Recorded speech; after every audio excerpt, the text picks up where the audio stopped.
আসসালামু আলাইকুম। তোমরা সবাই কেমন আছো? সবাই একটু বলো। আলহামদুলিল্লাহ ভাইয়া। আপনি কেমন? আলহামদুলিল্লাহ, আপনি কেমন আছেন? এই তো ভালো আছি আলহামদুলিল্লাহ। যাই হোক, তো তোমাদের ফার্মাকোলজি কেমন লাগতেছে? আজকে তো অনেকদিন ধরে পড়তেছো সবাই। অনেক কলেজে দেখলাম অনেকগুলো সিস্টেমও শেষ হয়ে গেছে, বিশেষ করে রাঙামাটিতে। তোমাদের ফার্মাকোলজি আলহামদুলিল্লাহ কলেজগুলোতে কি ভাইয়া অবস্থা? ভালোই লাগতেছে। আচ্ছা, ফার্মাকোলজি দুইটা গ্রাউন্ড, হয় তোমার ভালো লাগে নয়তো খারাপ লাগে, এই দুইটা মাঝখানে মনে হয় না আমার মনে হয় কেউ আছে যে মোটামুটি লাগে। তো যাদের ভালো লাগে তাদের তো কিছু বলার নেই, যাদের কম ভালো লাগে তারা হচ্ছে একটু কয়েকদিন ধৈর্য ধরে একটু ফার্মাকোলজিটা মানে জেনারেল ফার্মাকোলজিটা পড়া শেষ করো, তারপর দেখবা যে আস্তে আস্তে এটাই সবচেয়ে বেশি ভালো লাগবে। অনেকের কাছে হয়তো প্যাথোলজি ভালো লাগে, মাইক্রোবায়োলজি ভালো লাগে, কিন্তু এটাও ভালো লাগবে, এটা সবাই ভালো লাগবে আর ভালো লাগতেও হবে। ঠিক আছে, আচ্ছা আমরা আজকে ক্লাস শুরু করে দিই। হ্যাঁ, লাস্ট দিন আমরা ফার্মাকোকাইনেটিক্স এর শুধু অ্যাবজর্পশন অংশটুকু পড়ছি। আজকে আমাদের ক্লাসটা একটু বড়, অনেকগুলো টপিক জমে গেছে, আজকে আমাকে শেষ ক্লাস দিচ্ছে, তাও আমি যতটুকু পারবো শেষ করতে। আর তোমাদের কোনো প্রশ্ন থাকলে তোমরা আমাকে করবা, যদি জরুরি প্রশ্ন হয় সাথে সাথে করবা। আর যদি জেনারেল প্রশ্ন হয় মানে টপিকের বাইরে বা টপিকের সাথে রিলেটেড অন্য টপিকের উপর, তাহলে একদম শেষে করবা, ঠিক আছে? আচ্ছা, আমরা আজকে শুরু করব হচ্ছে ওই দিন আমাদের লাস্ট দিন আমরা যখন অ্যাবজর্পশন করছি, অ্যাবজর্পশন ছিল কোথা থেকে? বডিতে ড্রাগ ইনপুট থেকে সিস্টেমিক সার্কুলেশন পর্যন্ত। সিস্টেমিক সার্কুলেশনে আসার পরে হচ্ছে অ্যাবজর্পশনের কাজ শেষ। এরপরে হচ্ছে যে অংশটা ছিল সেটা হচ্ছে ডিস্ট্রিবিউশন। ঠিক আছে, ডিস্ট্রিবিউশন সহজ কথা আমরা সবাই বুঝি, যে ডিস্ট্রিবিউশন মানে হচ্ছে ড্রাগে যাওয়ার পরে সেটা ড্রাগের বিভিন্ন অংশে যাবে। ঠিক আছে, তো এটা আসলে বিভিন্ন অংশে যাবে, বিভিন্ন টিস্যুতে যাবে, যেখানে যেখানে সাইট অফ অ্যাকশনে যাবে, কোথাও কোথাও সে জমা থাকবে, কোথাও কোথাও আবার সেটা হচ্ছে আবার ব্যাক করবে। তো এই যে বিভিন্ন জায়গায় যাওয়া, এটাই হচ্ছে মূলত ডিস্ট্রিবিউশন। এখানে ডেফিনেশনটাও আসলে একেবারে সহজ নর্মাল, তোমরা যে কোনো একটা ডেফিনেশন করবা, তবে শুধু এতটুকু এই লাইনটা আমার মনে হয় দিতে পারো, সেটা হচ্ছে যে যে কনসেন্ট্রেশন গ্রেডিয়েন্টটা সবসময় ডিরেকশনটা থাকবে হচ্ছে প্লাজমা থেকে টিস্যুর দিকে। ঠিক আছে, ব্লাডে সবসময়, ব্লাডের মধ্যে যখন একটা ড্রাগ যাবে তার ডিরেকশন সবসময় থাকবে ব্লাড থেকে টিস্যুর দিকে, এতটুকু মনে রাখলে আমার মনে হয় হবে। আচ্ছা, এখন আমাদের সবচেয়ে ইম্পর্টেন্ট একটা টপিক এটা, যেটা হচ্ছে যে ড্রাগের যে ডিস্ট্রিবিউশনটা আসলে সেটা কি কি ফ্যাক্টরের দ্বারা ইনফ্লুয়েন্সড হয়। এটা তোমাদের অ্যাবজর্পশনের সাথে অনেকটা মিল আছে, যারা অ্যাবজর্পশন ক্লাসটা করছো তাদের অধিকাংশ টপিক মানে দেখালে হয়তো তার মানে পড়বে, আর যারা করো নাই তারা হচ্ছে যে আমি বলবো যদি না বোঝো বা কেন এটা এরকম হয় তাহলে আমাকে বলবা। কারণ ফার্মাকোলজিতে একটা জিনিস হচ্ছে সবকিছুতে কেন প্রশ্নটা জিজ্ঞেস করবা, 90% ক্ষেত্রে তুমি অ্যাটলিস্ট অ্যান্সার পাবা, যেটা অন্যান্য ক্ষেত্রে তুমি পাবা না, মানে অন্যান্য সাবজেক্টে তুমি পাবা না। তো কেন অপশন করবা, প্রত্যেকটা ইন্ডিকেশন পড়ার সময় তোমরা যে কেন অ্যান্সার করবা, যে কেন আসলে এটার ইন্ডিকেশন এটা। ঠিক আছে, অ্যাডভার্স পেপার কেন এটা এটা জিজ্ঞেস করবা, তাহলে ফার্মাকোলজিটা তোমাদের ভালো লাগবে। তো যেটা তোমরা বুঝতে পারবে না সেটা আমাকে বলবা, যারা লাস্ট দিন ক্লাস করো নাই বা আজকে ক্লাসে লাস্ট দিন যারা করছো তারাও বলবা অবশ্যই। আচ্ছা, প্রথম ফ্যাক্টরটা হচ্ছে লিপিড সলিউবিলিটি। একটু আমরা লাস্ট দিন যখন পড়ছি মনে আছে যে লিপিড সলিউবল ড্রাগ গুলো যেগুলো, তারা হচ্ছে ইজিলি সেল মেমব্রেন কি করতে পারে, পেনিট্রেট করতে পারে, তাই না? একদম সহজে তারা হচ্ছে সেল মেমব্রেন পেনিট্রেট করতে পারে, এই জন্য তাদের সাইজ বড় না ছোট এটা ফ্যাক্টর করে না, তারা হচ্ছে যে কোনো জায়গায় চলে যেতে পারে। ব্লাড থেকে ইজিলি তারা হচ্ছে এন্ডোথেলিয়ামের প্রাচীর ভেদ করে চলে যেতে পারে, সেখান থেকে ইজিলি টিস্যুর কোষগুলোর ভিতরেও সে চলে যেতে পারে, কারণ লিপিড বাইলেয়ার সে ক্রস করতে পারে। যেহেতু সে সেল মেমব্রেন পেনিট্রেট করতে পারে, তাহলে তার তার ডিস্ট্রিবিউশনটা কোথায় বেশি হবে? সেলের ভিতরে, তার মানে ইন্ট্রাসেলুলার ডিস্ট্রিবিউশন বেশি হবে যদি ড্রাগটা লিপিড সলিউবল হয়। তাহলে এটা মনে রাখবা, লিপিড সলিউবল ড্রাগ আমরা পাবো কোথায়? টিস্যুর কোষের ভিতরে পাবো বেশি। ঠিক আছে, তো যেসব ড্রাগ আমাদের টিস্যুর ভিতরে ভিতরে গিয়ে কাজ করা দরকার, সেগুলো আমরা সাধারণত লিপিড সলিউবল করেই তৈরি করি। ঠিক আছে, আর যেগুলো ওয়াটার সলিউবল বা লিপিড ইনসলিউবল ড্রাগ, সেগুলো আমরা জানি পেনিট্রেট করতে পারে না, কিছু পোর দিয়ে মাঝে মাঝে একটু পরিমাণে যায়, অল্প অল্প পরিমাণে কোষের ভিতরে যেতে পারে। ওদের ক্ষেত্রে তার মানে কি হবে, একটু খেয়াল করে, less intercellular distribution, intercellular distribution খুবই কম থাকবে, মেইনলি মোর এক্সট্রাসেলুলার ডিস্ট্রিবিউশন থাকবে। তাহলে যেসব ঔষধ আমাদের দরকার হচ্ছে এক্সট্রাসেলুলার, যেমন ব্লাডে দরকার বা ইন্টারস্টিশিয়াল ফ্লুইডে দরকার বা ট্রান্সসেলুলার ফ্লুইডে দরকার, সেই সব ড্রাগকে আমরা ওয়াটার সলিউবল করে তৈরি করব। ঠিক আছে, যাতে ডিস্ট্রিবিউশনটা আমাদের কোষের ভিতরে গিয়ে তো লাভ নেই, তাহলে কোষের ভিতরে না গিয়ে কোষের বাহিরে যে ইন্টারসেলুলার ফ্লুইড গুলো আছে সেখানে যাতে এগুলো কাজ করতে পারে। তাহলে লিপিড সলিউবিলিটিটা খুব ইম্পর্টেন্ট, মানে লিপিড সলিউবলরা সব জায়গায় অ্যাক্সেস পায়, আর ওয়াটার সলিউবলরা শুধুমাত্র ওয়াটার যে ফ্লুইড মানে ফ্লুইড আছে, মেইন কথা ওয়াটার কম্পার্টমেন্ট যেগুলো আছে যেমন ট্রান্সসেলুলার ফ্লুইড, ইন্টারস্টিশিয়াল ফ্লুইড, প্লাজমা, এগুলোতে তার হচ্ছে ডিস্ট্রিবিউশন থাকে, তার সেলের ভিতরে ডিস্ট্রিবিউশন কম থাকে।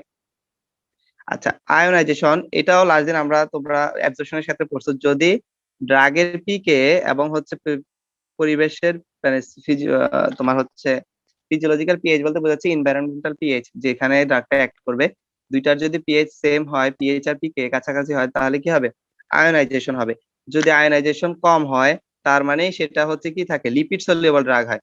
তাহলে আবার তোমরাই বলো, তাহলে ওই ড্রাগটা, যে ড্রাগটা আয়োনাইজেশন কম হয়, সেই ড্রাগটার ডিস্ট্রিবিউশন কোথায় বেশি হবে? সেলে সেলের সেলের ভিতরে। ভিতরে। সেলের ভিতরে। আর আয়োনাইজেশন বেশি যদি হয়, মানে যদি তাদের পিএইচ আর পিকে খুব বেশি আলাদা হয়, একটা বেসিক একটা যদি অ্যাসিডিক হয়, সেক্ষেত্রে সেটা লেস লিপিড সলিবিলিটি হবে। তার মানে এটার ডিস্ট্রিবিউশন কোথায় বেশি হবে? Blood cellular. হ্যাঁ, extracellular blood, transcellular fluid, interstitial fluid, এগুলোতে। এরপরে আরেকটা ফ্যাক্টর হচ্ছে ইম্পর্টেন্ট, এটা নিয়ে আমরা সামনে ডিটেলস করবো, কিন্তু এখানে জাস্ট বেসিক, যে প্লাজমা প্রোটিন বাইন্ডিং। এটা হচ্ছে যে আমরা তখন ক্লাস দিন পড়ছি, তখন দেখবা যে যখন সিস্টেমিক সার্কুলেশনে ব্লাড ড্রাগটা আসে, ড্রাগটা আসার পরে কিছু ড্রাগ হচ্ছে বিভিন্ন সাইট অফ অ্যাকশনে যায়, আর কিছু ড্রাগ হচ্ছে আমরা দেখছি plasma protein, albumin, globulin, glycoprotein, এগুলোর সাথে হচ্ছে বাইন্ড করে থাকে। বাউন্ড ড্রাগ বলা হয় যেগুলোকে, যেগুলো কোনো কাজ করে না। ঠিক আছে? তো ওইটাই হচ্ছে প্লাজমা প্রোটিন বাইন্ডিং, মানে প্লাজমা প্রোটিনের সাথে বাইন্ড করা। তো প্লাজমা প্রোটিনের সাথে বাইন্ড করার গুরুত্বটা হচ্ছে কি, যদি যেসব ড্রাগ বেশি পরিমাণে প্লাজমা প্রোটিনের সাথে বাইন্ড করে, একটু খেয়াল করো, তার মানে তার প্লাজমা কনসেন্ট্রেশন নর্মাল, ফ্রি ড্রাগের প্লাজমা কনসেন্ট্রেশন কি কমে যাবে, তাই না? ধরো একটা ড্রাগের 90% হচ্ছে অ্যালবুমিনের সাথে বাইন্ড করা সাপোজ, তো অ্যালবুমিন তো আর কোষে ইয়া থেকে এন্ডোথেলিয়াম থেকে বের হতে পারবে না, কারণ প্রোটিন সাইজ অনেক বড়, ওদের পক্ষে বের হওয়া সম্ভব না। তার মানে ওই ড্রাগ গুলো কোনো কাজ করবে না, বাকি তাহলে 10% থাকে। তাহলে তার ডিস্ট্রিবিউশন কি হবে? কম হবে, যেহেতু কনসেন্ট্রেশন কম, ডিস্ট্রিবিউশনও কম হবে। আর যেসব ড্রাগ হচ্ছে লেস প্রোটিন প্রোটিনের সাথে বাইন্ড করে, প্রোটিনের সাথে বাইন্ড খুব কম করে, সেই ড্রাগ গুলো প্লাজমা কনসেন্ট্রেশন বেশি থাকবে এবং সেগুলো ডিস্ট্রিবিউশন বেশি হবে। তো অ্যালবুমিন হচ্ছে মেজর, মানে সবচেয়ে বেশি প্রোটিন ড্রাগ হচ্ছে বাইন্ড করে অ্যালবুমিনের সাথে, এবং এটা হচ্ছে ড্রাগের রিজার্ভার হিসাবে কাজ করে। যেমন ধরো এখানে মেইন কথা হচ্ছে, যখন তোমার কনসেন্ট্রেশন প্লাজমাতে ফ্রি ড্রাগের পরিমাণ বেশি থাকে, ওই ড্রাগগুলো কি হবে? বেশি পরিমাণে বায়োট্রান্সফরমেশন হবে এবং বেশি পরিমাণে শরীরের থেকে ইলিমিনেশন হয়ে যাবে, শরীর থেকে বের হয়ে যাবে, তাই না?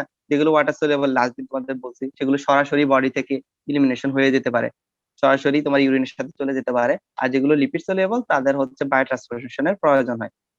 কিন্তু যেসব ড্রাগ প্লাজমার সাথে, প্লাজমা প্রোটিনের সাথে বাইন্ড করে আছে, সেগুলো তো বের হবে না, তাই না?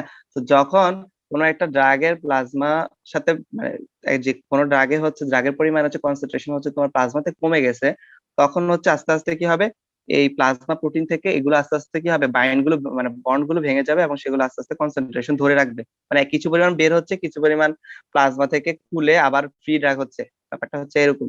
তাহলে এখন বলো তোমরা, যে যেসব ড্রাগে বেশি পরিমাণে প্লাজমা প্রোটিন বাইন্ডিং হয়, মানে প্লাজমা প্রোটিনের সাথে বাইন্ড বেশি হয়, সেই সব ড্রাগের ক্ষেত্রে ডিউরেশন অফ অ্যাকশন কেমন হবে? লেস হবে। লেস হবে ভাইয়া। ডিউরেশন অফ অপশন অ্যাকশন, আমি বলছি একটু খেয়াল করো এগুলি মোর সব। হবে বে, কারণ অনেকক্ষণ ধরে কাজ করবে। হ্যাঁ, মোর হবে। হ্যাঁ, কারণ হচ্ছে তারা প্রোটিনের সাথে তো বাইন্ড করে থাকবে, তারা তো কোনো কাজ করতেছে না, রিজার্ভার হিসাবে একটু একটু করে ছাড়তেছে। তার মানে হচ্ছে যেসব ড্রাগে তোমরা দেখবে ডিউরেশন অ্যাকশন অনেক বেশি, তাদের প্লাজমা বাইন্ডিং অনেক বেশি, মেইন কথা। যেমন ধর সাপোজ তোমরা বেনজোডায়াজেপাম সবাই চেনো কম বেশি, নাইন কি বলে, সেকেন্ড প্রফে তোমরা পড়ছো। তো সেখানে যে ডায়াজেপাম আছে, সেটা হচ্ছে ডিউরেশন অ্যাকশন হচ্ছে প্রায় একদিন। ঠিক আছে? তো সেটা এটা কারণ হচ্ছে ওর প্লাজমা বাইন্ডিং হচ্ছে প্রায় 90%-এর কাছাকাছি। ঠিক আছে? 90% না, ডায়াজেপামের ক্ষেত্রে 99% হচ্ছে তোমার প্রোটিনের সাথে বাইন্ড করে, যার কারণে সে একদিনের বেশি হচ্ছে তার ডিউরেশন অফ অ্যাকশন। কিন্তু ধরো তোমরা হচ্ছে ফ্লুরাজেপাম আছে, ওরাও কিন্তু বেনজোডায়াজেপাম আছে, ডায়াজেপাম। তো ওইটা মাত্র 10% বাইন্ড করে। তার মানে ওইটা হচ্ছে কি, খুব দ্রুত অ্যাকশন করবে, কিন্তু দ্রুত ইলিমিনেশন হয়ে যাবে, হয়তো বা কয়েক ঘন্টা এটার হচ্ছে ডিউরেশন অফ অ্যাকশন হবে। ঠিক আছে? এটা তোমরা মনে রাখতে পারো। আর এই যে প্লাজমা প্রোটিনের সাথে আসলে বাইন্ড করার ফ্যাক্টরটা কখনোই কেমিক্যাল বা ফিজিক্যাল প্রপার্টির উপর নির্ভর করে, কখনো ক্লাসের উপর নির্ভর করে না। যেমন সব বেনজোডায়াজেপাইন কিন্তু সেম পরিমাণে বাইন্ড করে না, সব বেনজোডায়াজেপাইনের কিন্তু স্ট্রাকচার প্রায় সেম, জাস্ট একটু একটু ডিফারেন্ট। যে ডায়াজেপামের একটু ডিফারেন্ট হচ্ছে আলফাজোলামের সাথে বা লোরাজেপামের সাথে একটু ডিফারেন্ট, এটার কারণে পার্থক্য হয়ে গেছে। দেখা যাচ্ছে লোরাজেপামের হচ্ছে 90% প্লাজমা বাইন্ডিং, ডায়াজেপামের 99%, আলফাজোলামের 70%। হ্যাঁ, তো এরকম থাকে, কিন্তু এটা কিন্তু সবাই সেম ক্লাসের ঔষধ, কিন্তু জাস্ট কেমিক্যালি একটু চেঞ্জ হলে কিন্তু তার প্লাজমা প্রোটিন বাইন্ডিং ক্যাপাসিটি পুরো চেঞ্জ হয়ে যাবে। কথাটা একটু, এই জিনিসটা একটু মনে রাখলেই হবে। আচ্ছা, আবার ভাইয়া টিস্যু। হ্যাঁ ভাই বলো। ভাইয়া লিপিড সলিবল আর ওয়াটার সলিবল, এই দুটো টাকের মধ্যে কোনটার প্লাজমা প্রোটিনের সাথে বাইন্ডিং ক্ষমতা বেশি? যেগুলো ওয়াটার সলিউবল সেগুলো বাইন্ড করার ক্ষমতা বেশি, ঠিক আছে। ওয়াটার সলিউবল ড্রাগ গুলো প্লাজমা প্রোটিনের সাথে বেশি বাইন্ড করতে পারে। কারণ হচ্ছে এটা একটু পরে বলবা যে বেসিক ড্রাগ, এসিডিক ড্রাগ গুলো এগুলোর কথা একটু আছে, তখন বুঝবা যে আসলে ওরাই হচ্ছে প্রোটিনের বিভিন্ন অংশ আছে, সাইট আছে, সেগুলোতে অ্যাক্ট করতে পারে প্রোটিনের সাথে, কারণ প্রোটিন নিজেও কিন্তু অ্যামিনো অ্যাসিড গুলো কি ওয়াটার সলিউবল, ঠিক আছে। কিন্তু লিপিডের সাথে জি সেটা ভাই। যাবে না, এই লিপিড গুলো আসলে মেইনলি এক্সট্রা সেলুলারলি এমনিতেই চলে যায়, ওরা প্লাজমা প্রোটিনের সাথে বাইন্ড করে না, ঠিক আছে, খুব একটা। জি মেইনলি ভাই। বাইন্ড করে হচ্ছে ওয়াটার সলিউবল গুলো, কারণ ওরাই মেইনলি এই এক্সট্রা সেলুলার ফ্লুইড গুলোতে থাকে। আচ্ছা, বাইন্ডিং টু টিস্যুস, মানে টিস্যুর সাথে অনেক ড্রাগ আছে বাইন্ড করে। এখন এখানে হচ্ছে ব্যাপারটা হচ্ছে কি, সব ড্রাগই প্রথমে কি হয়, প্রথমে ব্লাডে থাকবে না, যেগুলো লিপিড সলিউবল বিশেষ করে সেগুলো হচ্ছে কি হয়, প্রথমে ব্লাডে থাকলো, পরে বিভিন্ন টিস্যুতে সে চলে যায়, বিভিন্ন টিস্যুতে ডিস্ট্রিবিউশন হয়ে যায়। এখন কিছু ড্রাগের কিছু স্পেশাল তোমার হচ্ছে টিস্যুর প্রতি আকর্ষণ আছে, যেমন ধরো ডিগক্সিনের নাম তোমরা শুনছো, আমরা হার্ট ফেলিয়ারে ইউজ করি, তাই না। ডিগক্সিন হচ্ছে স্কেলেটাল মাসেল এবং হার্টের প্রতি তার অ্যাফিনিটিটা বেশি। সে যেখানেই যাক না কেন, সে যদি প্রথমে ব্রেনেও যায়, সে আলটিমেটলি ফিডে হার্টে এসে সে হচ্ছে জমা হবে, ঠিক আছে।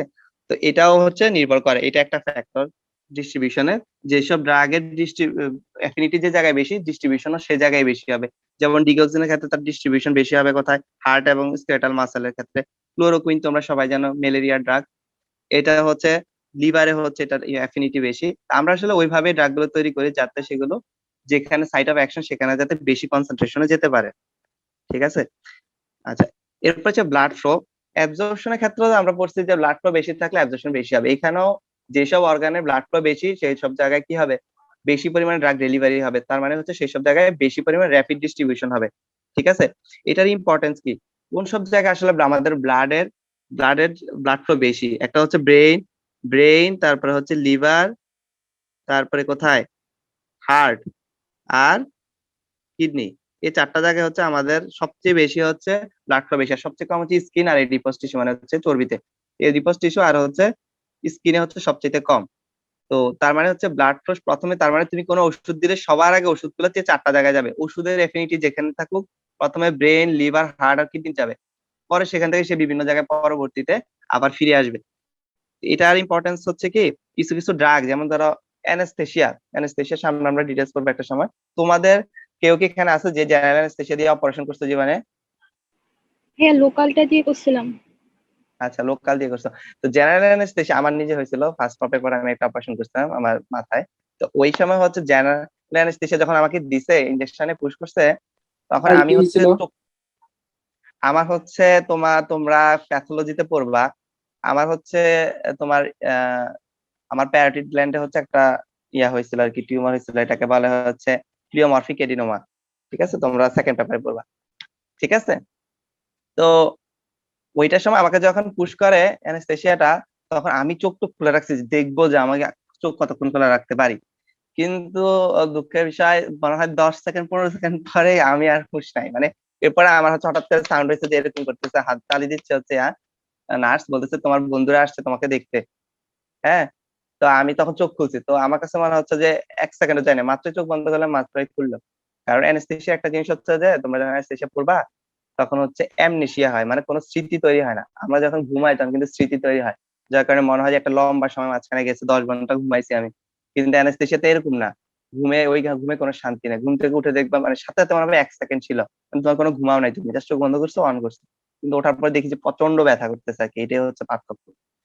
তো যাই হোক, এই যে আমরা জেনারেল অ্যানেস্থেশিয়া হিসাবে প্রোপোফল দেই, থায়োফেন্টাল সোডিয়াম দেই, তো এরা হচ্ছে যখন আমরা এটা যখন ব্লাডে সরাসরি দেই, তখন কি হবে, র্যাপিডলি এটা কোথাও ব্রেনে চলে যায়, এবং এরা প্রচুর লিপিড সলিউবল থাকে, হাই লিপিড সলিউবল থাকে, এবং ব্লাড ফ্লো আমরা জানি ব্রেনে সবচেয়ে বেশি। এই কারণে মাত্র 10 15 20 সেকেন্ডের মধ্যে কি হবে, তোমার ব্রেনে চলে, তুমি হচ্ছে অজ্ঞান, ঠিক আছে, এবং তোমার হচ্ছে অ্যানেস্থেশিয়া হবে, ঠিক আছে। মাত্র 10 20 সেকেন্ড লাগে এখন, ঠিক আছে, একটা সময় আরো বেশি লাগতো, কিন্তু এখনকার দিনে 10 20 সেকেন্ডের বেশি লাগে না, কারণ আমরা ওইসব ড্রাগ দিই যেটা ওই খুব দ্রুত অজ্ঞান করে ফেলবে আর কি। তো এটার কারণটাই হচ্ছে কি, এই ব্লাড ফ্লো র্যাপিড ডিস্ট্রিবিউশন হয়, এই কারণে কিন্তু এত তাড়াতাড়ি, না হলে দেখা যায় যদি অন্য র্যাপিড ডিস্ট্রিবিউশন না হয়তো ব্রেনে যদি, তাহলে তুমি অ্যানেস্থেশিয়া দেওয়ার পর 1 ঘন্টা বসে থাকা লাগতো, যে কখন তুমি অজ্ঞান হবা, ঠিক আছে। আচ্ছা, ক্যাপিলারি পারমিয়াবিলিটিও খুব ইম্পর্টেন্ট, যে একটা ড্রাগ আসলে কোন একটা টিস্যুতে যেতে পারবে কিনা এটা নির্ভর করবে ওই এলাকার যে ক্যাপিলারি গুলো আছে, কারণ ড্রাগ গুলো আসলে ক্যাপিলারি, সবকিছু আমরা জানি ক্যাপিলারি দিয়ে আদান প্রদান করে। তো আমাদের নর্মাল ক্যাপিলারি গুলো স্ট্রাকচারের মধ্যে কিছু স্লিট থাকে, মানে ছবিটা দেখালে তুমি বুঝবা। কিছু এর আগের দিন তোমাদেরকে দেখাইছে যে কিছু নর্মাল স্লিট বা পোর থাকে, ওই পোর গুলো দিয়ে কি হয় ওয়াটার সলিউবল গুলো যেতে পারে। এই ক্যাপিলারি পারমেবিলিটি কিন্তু শুধুমাত্র ওয়াটার সলিউবলের জন্য, এটা মনে রাখবা, শুধুমাত্র ওয়াটার সলিউবলের ক্ষেত্রে, ঠিক আছে? ইয়ার ক্ষেত্রে না, লিপিডের ক্ষেত্রে না। লিপিডের ক্ষেত্রে এটা কোনো কোনো ছিদ্র আছে কিনা এটা কোনো ফ্যাক্টর না, লিপিড সরাসরি চলে যেতে পারে, সরাসরি তোমার হচ্ছে সেল মেমব্রেন পাস করে সে চলে যেতে পারে, যে কোনো সেল মেমব্রেন, সেটা ব্রেইন হোক, ব্রেইনের ব্লাড ব্রেন বেরিয়ার হোক, ব্লাড যে কোনো বেরিয়ার সে ক্রস করতে পারে।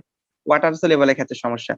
তো ওয়াটার সলিউবল গুলো যখন নর্মাল ক্যাপিলারিতে কিছু পোর্ট থাকে, ওই পোর্ট দিয়ে সে হচ্ছে এক্সট্রা সেলুলার ফ্লুইডে চলে যেতে পারে, যেমন তোমার ইন্টারস্টিশিয়াল ফ্লুইড, ট্রান্সসেলুলার ফ্লুইড, এগুলোতে সে যেতে পারে। কিন্তু ব্রেইনে আমরা ব্লাড ব্রেন বেরিয়ার যখন তোমাদেরকে লাস্ট দিন পড়াইছি তখন বলছেন যে ব্লাড ব্রেন বেরিয়ারতে কন্টিনিউয়াস বেসমেন্ট মেমব্রেন থাকে এবং টাইট জাংশন থাকে, কোনো স্লিট জাংশন থাকে না, ঠিক আছে? যার কারণে ব্লাড ব্রেন বেরিয়ারের ক্ষেত্রে ওইসব জায়গায় হচ্ছে কি ওইসব ক্যাপিলারি দিয়ে আয়োনাইজ বা পোলার ড্রাগ গুলো কখনোই যেতে পারে না, ওইগুলো বিকশিত হয়, ঠিক আছে? এই যে দেখো একটু ছবিটা দেখো, লিভারের ছবিটা দেখো, লিভারের ক্যাপিলারিটা কেমন থাকে দেখো, স্লিট লাইক। এটা তো হচ্ছে ক্যাপিলারি, এটার ভিতরে হচ্ছে ব্লাড বা ড্রাগ সবকিছু আছে। এই যে স্লিট লাইক যে জাংশন গুলো আছে এগুলো দিয়ে হচ্ছে ড্রাগ বাইরে যায়, ঠিক আছে? আর ইয়ার ক্ষেত্রে দেখো, এই যে ব্রেনের ক্ষেত্রে দেখো কোনো স্লিট জাংশন নাই, সব টাইট জাংশন, কোনো স্লিট জাংশন নাই। এই ছবিটা দেখলে বুঝতে পারবা। নর্মাল এন্ডোথেলিয়াসে এই দেখো স্লিট লাইক জাংশন আছে, ছোট ছোট জাংশন আছে, বাট ব্রেন ক্যাপিলারিতে কি সব হচ্ছে টাইট জাংশন। এই দেখো সব একসাথে করে আছে, কোনো ছিদ্র নাই। যার কারণে দেখো যে ইয়াগুলো আছে, দেখো চার্জ পার্টিকেল যেগুলো যেগুলো আয়োনাইজড পার্টিকেল বা ওয়াটার সলিউবল গুলোতে আয়োনাইজড হয়, ওয়াটার সলিউবল ড্রাগ গুলো যেগুলো আছে সেগুলো কি হবে, বিকশিত হবে। আমরা লাস্ট দিন পড়ছি সেগুলো লিপিড বাইলেয়ার দ্বারা বিকশিত হয়, এই জন্য সেগুলো যেতে পারে না।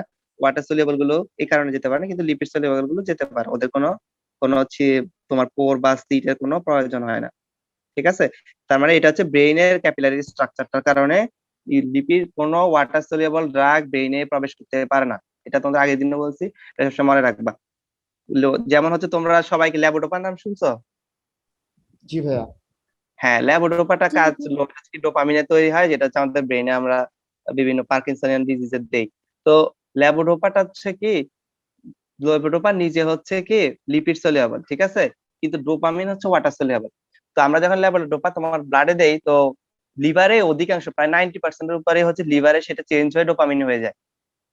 তো ডোপামিন হওয়ার পর এ কিন্তু আর ব্রেনে ঢুকতে পারে না, শুধুমাত্র যে 5% 10% তোমার ল্যাবোডোপা হিসেবে আছে সেগুলো ব্রেনে ঢুকে, এবং ব্রেনে যাওয়ার পরে সে হচ্ছে চেঞ্জ হয়ে ডোপামিন হয়, ওইগুলি শুধুমাত্র কাজ করতে পারে। এই জন্য আমরা তার সাথে আরেকটা ঔষধ দেই যাতে ওইটাকে চেঞ্জ করতে না পারে লিভার, ওইটা আমরা পরে বলবো। মানে আমি বলে রাখতে আমার কিন্তু ওয়াটার সলিউবল গুলো যেতে পারে না, তো ব্রেনে কোনো কিছু ঢোকার দরকার হলে ওই ড্রাগটাকে আমাদেরকে প্রো ড্রাগ হিসেবে, প্রোডাক্ট তোমরা পড়ছো, প্রো ড্রাগ হিসেবে আমাদেরকে লিপিড সলিউবল করতে হবে যাতে সেটা আগে ব্রেনে প্রবেশ করে, তারপরে সেটা চেঞ্জ হয় যদি ওয়াটার সলিউবল হয়, সমস্যা নেই। আচ্ছা, রিডিস্ট্রিবিউশন আমাদের ফ্যাক্টর গুলো শেষ। এখন রিডিস্ট্রিবিউশন তোমাদের একটু আগে আমি বলে ফেলছি কিছুটা। প্রত্যেকটা ড্রাগে প্রথমে আমি পুশ করলাম, আমি ধর একটা ড্রাগ স্কিনের জন্য পুশ করলাম, কিন্তু সেই ড্রাগটা কিন্তু আগে ব্রেইনে, কিডনিতে, লিভারে, হার্ট এইসব জায়গায় আগে যাবে, কারণ এইসব জায়গায় ব্লাড সার্কুলেশন বেশি। কিন্তু ওইখানে গেলে এটাও কিন্তু একটু খেয়াল করে, এটা কিন্তু লিপিড লেভেলের ক্ষেত্রে রিডিস্ট্রিবিউশনটা ঘটে, ওয়াটার লেভেলের ক্ষেত্রে হয় না কেন? ওয়াটার সেল বলতে এমনিতেই ব্লাডে থাকে, ঠিক না? ও তো এমনিতেই ওই ব্লাড ব্রেন ব্যারিয়ারের ব্লাডের ভিতরে ঢুকতে পারে না, হয়তো ওইখানে ঘুরে আসে সে, কিন্তু সে তো ব্লাড ব্রেনের ভিতরে ঢুকতে পারে না। সে কোষের ভিতরে, হার্টের কোষে ঢুকতে পারে না, সে লিভারের কোষে ঢুকতে পারে না, কোষগুলোতে সে ঢুকতে পারে না, ঠিক আছে? সো লিপিড লেভেলগুলোতে ঢুকে যেতে পারে। তাহলে প্রথমে দেখো যে ড্রাগে দাও সে সরাসরি কি হবে, গিয়ে ব্রেনের ভিতরে ঢুকে গেছে, সে হচ্ছে গিয়ে বিভিন্ন ইয়াতে চলে গেছে, হার্ট, লিভার, কিডনি এগুলোতে চলে গেছে। কিন্তু আমার তো ওইখানে দরকার না, আমার তাকে দরকার হচ্ছে স্কিনে, আমার স্কিনের ডিজিজ হয়েছে। তো কি হবে, যখন দ্রুত সেগুলো বিভিন্ন জায়গায় চলে যাবে, মানে এই কয়েকটা অর্গানে চলে যাবে, তখন কি হবে, প্লাজমায় তাদের কনসেন্ট্রেশনটা অনেক কমে যাবে, ফল করবে। করে যাওয়ার কারণে কি হচ্ছে, প্লাজমা যখন কনসেন্ট্রেশন কমে যাচ্ছে তখন এগুলো আবার ব্যাক করে প্লাজমাতে ফিরে আসবে, বুঝতে পারছো? যখন ফিরে আসবে তখন আস্তে আস্তে একটু একটু করে ফিরে আসবে, এবং একটু একটু করে এগুলো হচ্ছে কি হবে, তাদের স্কিন, তারপরে হচ্ছে এডিপাস টিস্যু, এগুলোতে গিয়ে গিয়ে জমা হবে। তাহলে প্রথমে যে ড্রাগই দাও, লিপিড সলিউবল ড্রাগ গুলো প্রথমে হাই ব্লাড ফ্লোর ওই অর্গান গুলোতে যাবে, তারপর সেটা আস্তে আস্তে কি হবে, লেস ভাস্কুলার এবং হচ্ছে বাল্কি টিস্যু যেমন মাসেল, ফ্যাট, এগুলোতে আস্তে আস্তে এবং স্কিনে গিয়ে এগুলো জমা হবে। যত বেশি লিপিড সলিউবল ড্রাগ হবে তত দ্রুত রিডিস্ট্রিবিউশন হবে। মানে এটা তো প্রথমে তো ডিস্ট্রিবিউশন হচ্ছে কি হাই, মানে হাই ব্লাড ভাস্কুলার যে অর্গান গুলো আছে সেগুলোতে প্রথম ডিস্ট্রিবিউশন হচ্ছে, পরবর্তী যেহেতু কম ভাস্কুলার অর্গান গুলোতে যাচ্ছে এই জন্য এটাকে রিডিস্ট্রিবিউশন নাম দিছে। ঠিক আছে, কেন? লিপিডস লেভেল বেশি হলে দ্রুত রিডিস্ট্রিবিউশন হবে, কারণ লিপিডস লেভেল যত বেশি হবে সে তত দ্রুত কি হবে, প্লাজমা থেকে বের হয়ে যাবে, প্লাজমা থেকে চলে যাবে। প্লাজমা থেকে যত দ্রুত চলে যাবে প্লাজমাতে কনসেন্ট্রেশন তত দ্রুত ফল করবে। ঠিক আছে, তার মানে তারা তত দ্রুত ব্যাক করবে আবার। বুঝতে পারছো? না বুঝতে পারলে আমাকে বলবা, ঠিক আছে? রিডিস্ট্রিবিউশনটা তোমরা বুঝতে পারছো? হ্যালো, জি ভাইয়া। জি ভাইয়া বুঝতে পেরেছি। আচ্ছা এটা একটু আগে দিচ্ছি তোমাদেরকে, একটু আগে দেখাইছিলাম, ওটা আবার এখানে পড়ে গেছে, জন্য এটা দেখাবো না। মানে ওই যে রিডিস্ট্রিবিউশনের ক্ষেত্রে এটা খুব কাজ করে। প্রথমে ব্রেনে গেলেও ডিকক্সিন আলটিমেটলি হার্টে যায়, ক্লোরোকুইন প্রথমে ব্রেনে গেল বা তোমার কিডনিতে যেখানে যাক সে আলটিমেটলি লিভারে যায় পরবর্তীতে। এইভাবে যখন, যেমন ধরো তোমার ব্রেনে যায়, রেটিনাতে কিছু যায়, আইরিশে কিছু যায়, ওই ডিপোস্টিসিতে কিছু ওষুধ, যেখানে তুমি কয়েকটা মনে রাখলেই হবে। তো একটা উদাহরণ মনে রাখবা, স্যার হয়তো জিজ্ঞেস করতে পারে যে হার্টে কোনগুলো হচ্ছে অ্যাফিনিটি বেশি, কোন কোন ড্রাগের হার্টে অ্যাফিনিটি বেশি, হার্টে যে রিডিস্ট্রিবিউশন হয়, তখন বলবা যে ডিগক্সিন। ঠিক আছে, ডিগক্সিনটা বলবা, বাকিগুলো না বললে হবে।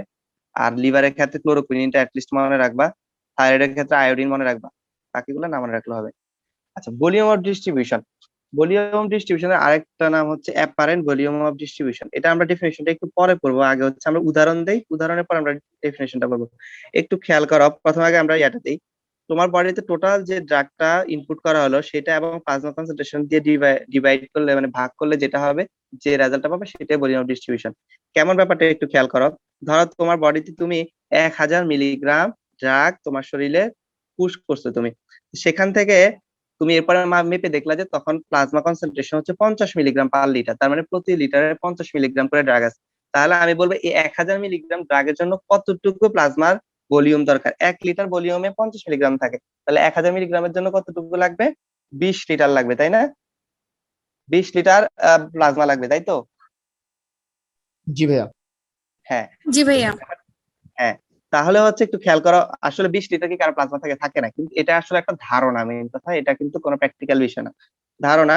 সেটা হচ্ছে যদি আমি ড্রাগের কনসেন্ট্রেশন যত বেশি থাকবে, একটু খেয়াল করো, তার মানে সে ব্লাডের মধ্যে তত বেশি পরিমাণ আছে। যেমন ধরো কারো কনসেন্ট্রেশন যদি, প্লাজমা কনসেন্ট্রেশন যদি 50-এর জায়গায় যদি 500 হয়, 500 মিলিগ্রাম পার লিটার হয়, তাহলে তার ভলিউম ডিস্ট্রিবিউশন কত? 2 লিটার, তাই না? তার মানে এটা দ্বারা কি বোঝায়, তার পুরোটা আসলে প্লাজমাতে রয়ে গেছে, এটা আসলে পেরিফেরিতে খুব একটা যায় নাই। কিন্তু ধরো আহ তার প্লাজমা কনসেন্ট্রেশন হচ্ছে ধরো 2 মিলিগ্রাম পার লিটার, তাহলে তার দেখো তার হচ্ছে 500 লিটার হচ্ছে তার ভলিউম অফ ডিস্ট্রিবিউশন। এটা দ্বারা আসলে কি বোঝায়? 500 ভলিউম ফ্লুইড কি আমার বডিতে আছে? না, এটা দ্বারা বোঝায় যে তার অধিকাংশ ড্রাগে হচ্ছে প্লাজমা থেকে বের হয়ে বিভিন্ন টিস্যুতে চলে গেছে। তাহলে এটা তুমি একটু এখানে দেখো, এই ছবিটা দেখো, তাহলে বুঝবা। প্লাজমাতে যদি কোনো ড্রাগ বেশি থাকে, ঠিক আছে, তার মানে প্লাজমা কনসেন্ট্রেশন যদি বেশি থাকে, তাহলে ভলিউম অফ ডিস্ট্রিবিউশন তো আমরা, ভলিউম অফ ডিস্ট্রিবিউশন সবসময় আমরা ভাগ করতেছি কি কি দিয়ে? প্লাজমার কনসেন্ট্রেশন দিয়ে, তাই না?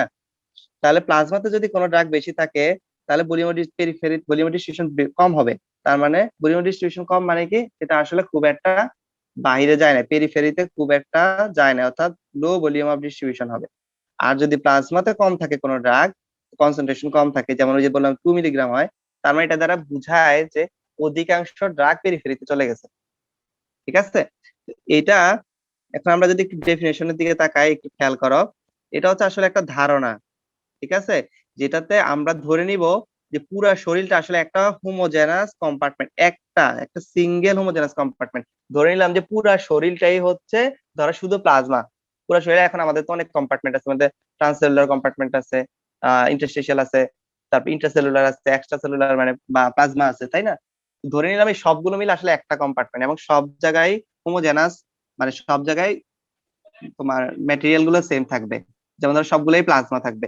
তাহলে আমরা যদি ধরে নিই, তাহলে দেখো উইথ ভলিউম ভি, এই ভলিউম ভিটাই হচ্ছে ভলিউম অফ ডিস্ট্রিবিউশন, যেখানে মানে যে পরিমাণ ভলিউমের মধ্যে পুরো ডাটা কন্টেইন করবে। বুঝতে পারছো? এটা আরেকটা এই ডেফিনেশনটা আমার কাছে সবচেয়ে ভালো লাগে, এটা হলে তোমরা বুঝবা ভালোভাবে আমার মনে হয়। যে ভলিউম অফ ডিস্ট্রিবিউশন হচ্ছে ফ্লুইড ভলিউম, যে ভলিউম পুরা ড্রাগটা কন্টেইন করার জন্য দরকার, কোন কনসেন্ট্রেশনে, প্লাজমা যে কনসেন্ট্রেশন আছে সেই কনসেন্ট্রেশন অনুযায়ী। মানে প্লাজমাতে যদি 10 মিলিগ্রাম থাকে পার লিটার থাকে, সে অনুযায়ী যদি থাকে, তাহলে টোটাল ড্রাগটা কন্টেইন করতে আসলে কি পরিমাণ প্লাজমা দরকার। বুঝতে পারছো ব্যাপারটা? মানে কি পরিমাণ ফ্লুইড ভলিউম দরকার। যেমন এই যে এখানে ক্ষেত্রে আবার একটু খেয়াল করো, যদি 50 মিলিগ্রাম হয় প্লাজমা ড্রাগ কনসেন্ট্রেশন, তাহলে 1000 মিলিগ্রাম আমি পুশ করলাম, তার মানে এটার জন্য 20 লিটার দরকার। যদি 2 মিলিগ্রাম হয় তাহলে হচ্ছে 500 লিটার দরকার। এটা হচ্ছে ধারণা, এবং এটা কিন্তু কোনো ফিজিওলজিক বা ফিজিক্যাল কোনো বেসিস নাই। এটা জাস্ট আমরা কম্পেয়ার করি যে ড্রাগটা আসলে কোথায় আছে।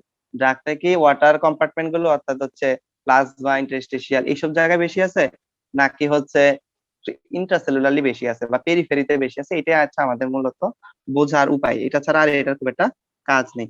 তোমাদের এটাতে কোনো প্রশ্ন আছে? না ভাইয়া। হ্যাঁ বলো। ভাইয়া আপনি যে 50 লিটার আর 2 লিটারটা বললেন, এটা একটু আরেকবার বলবেন?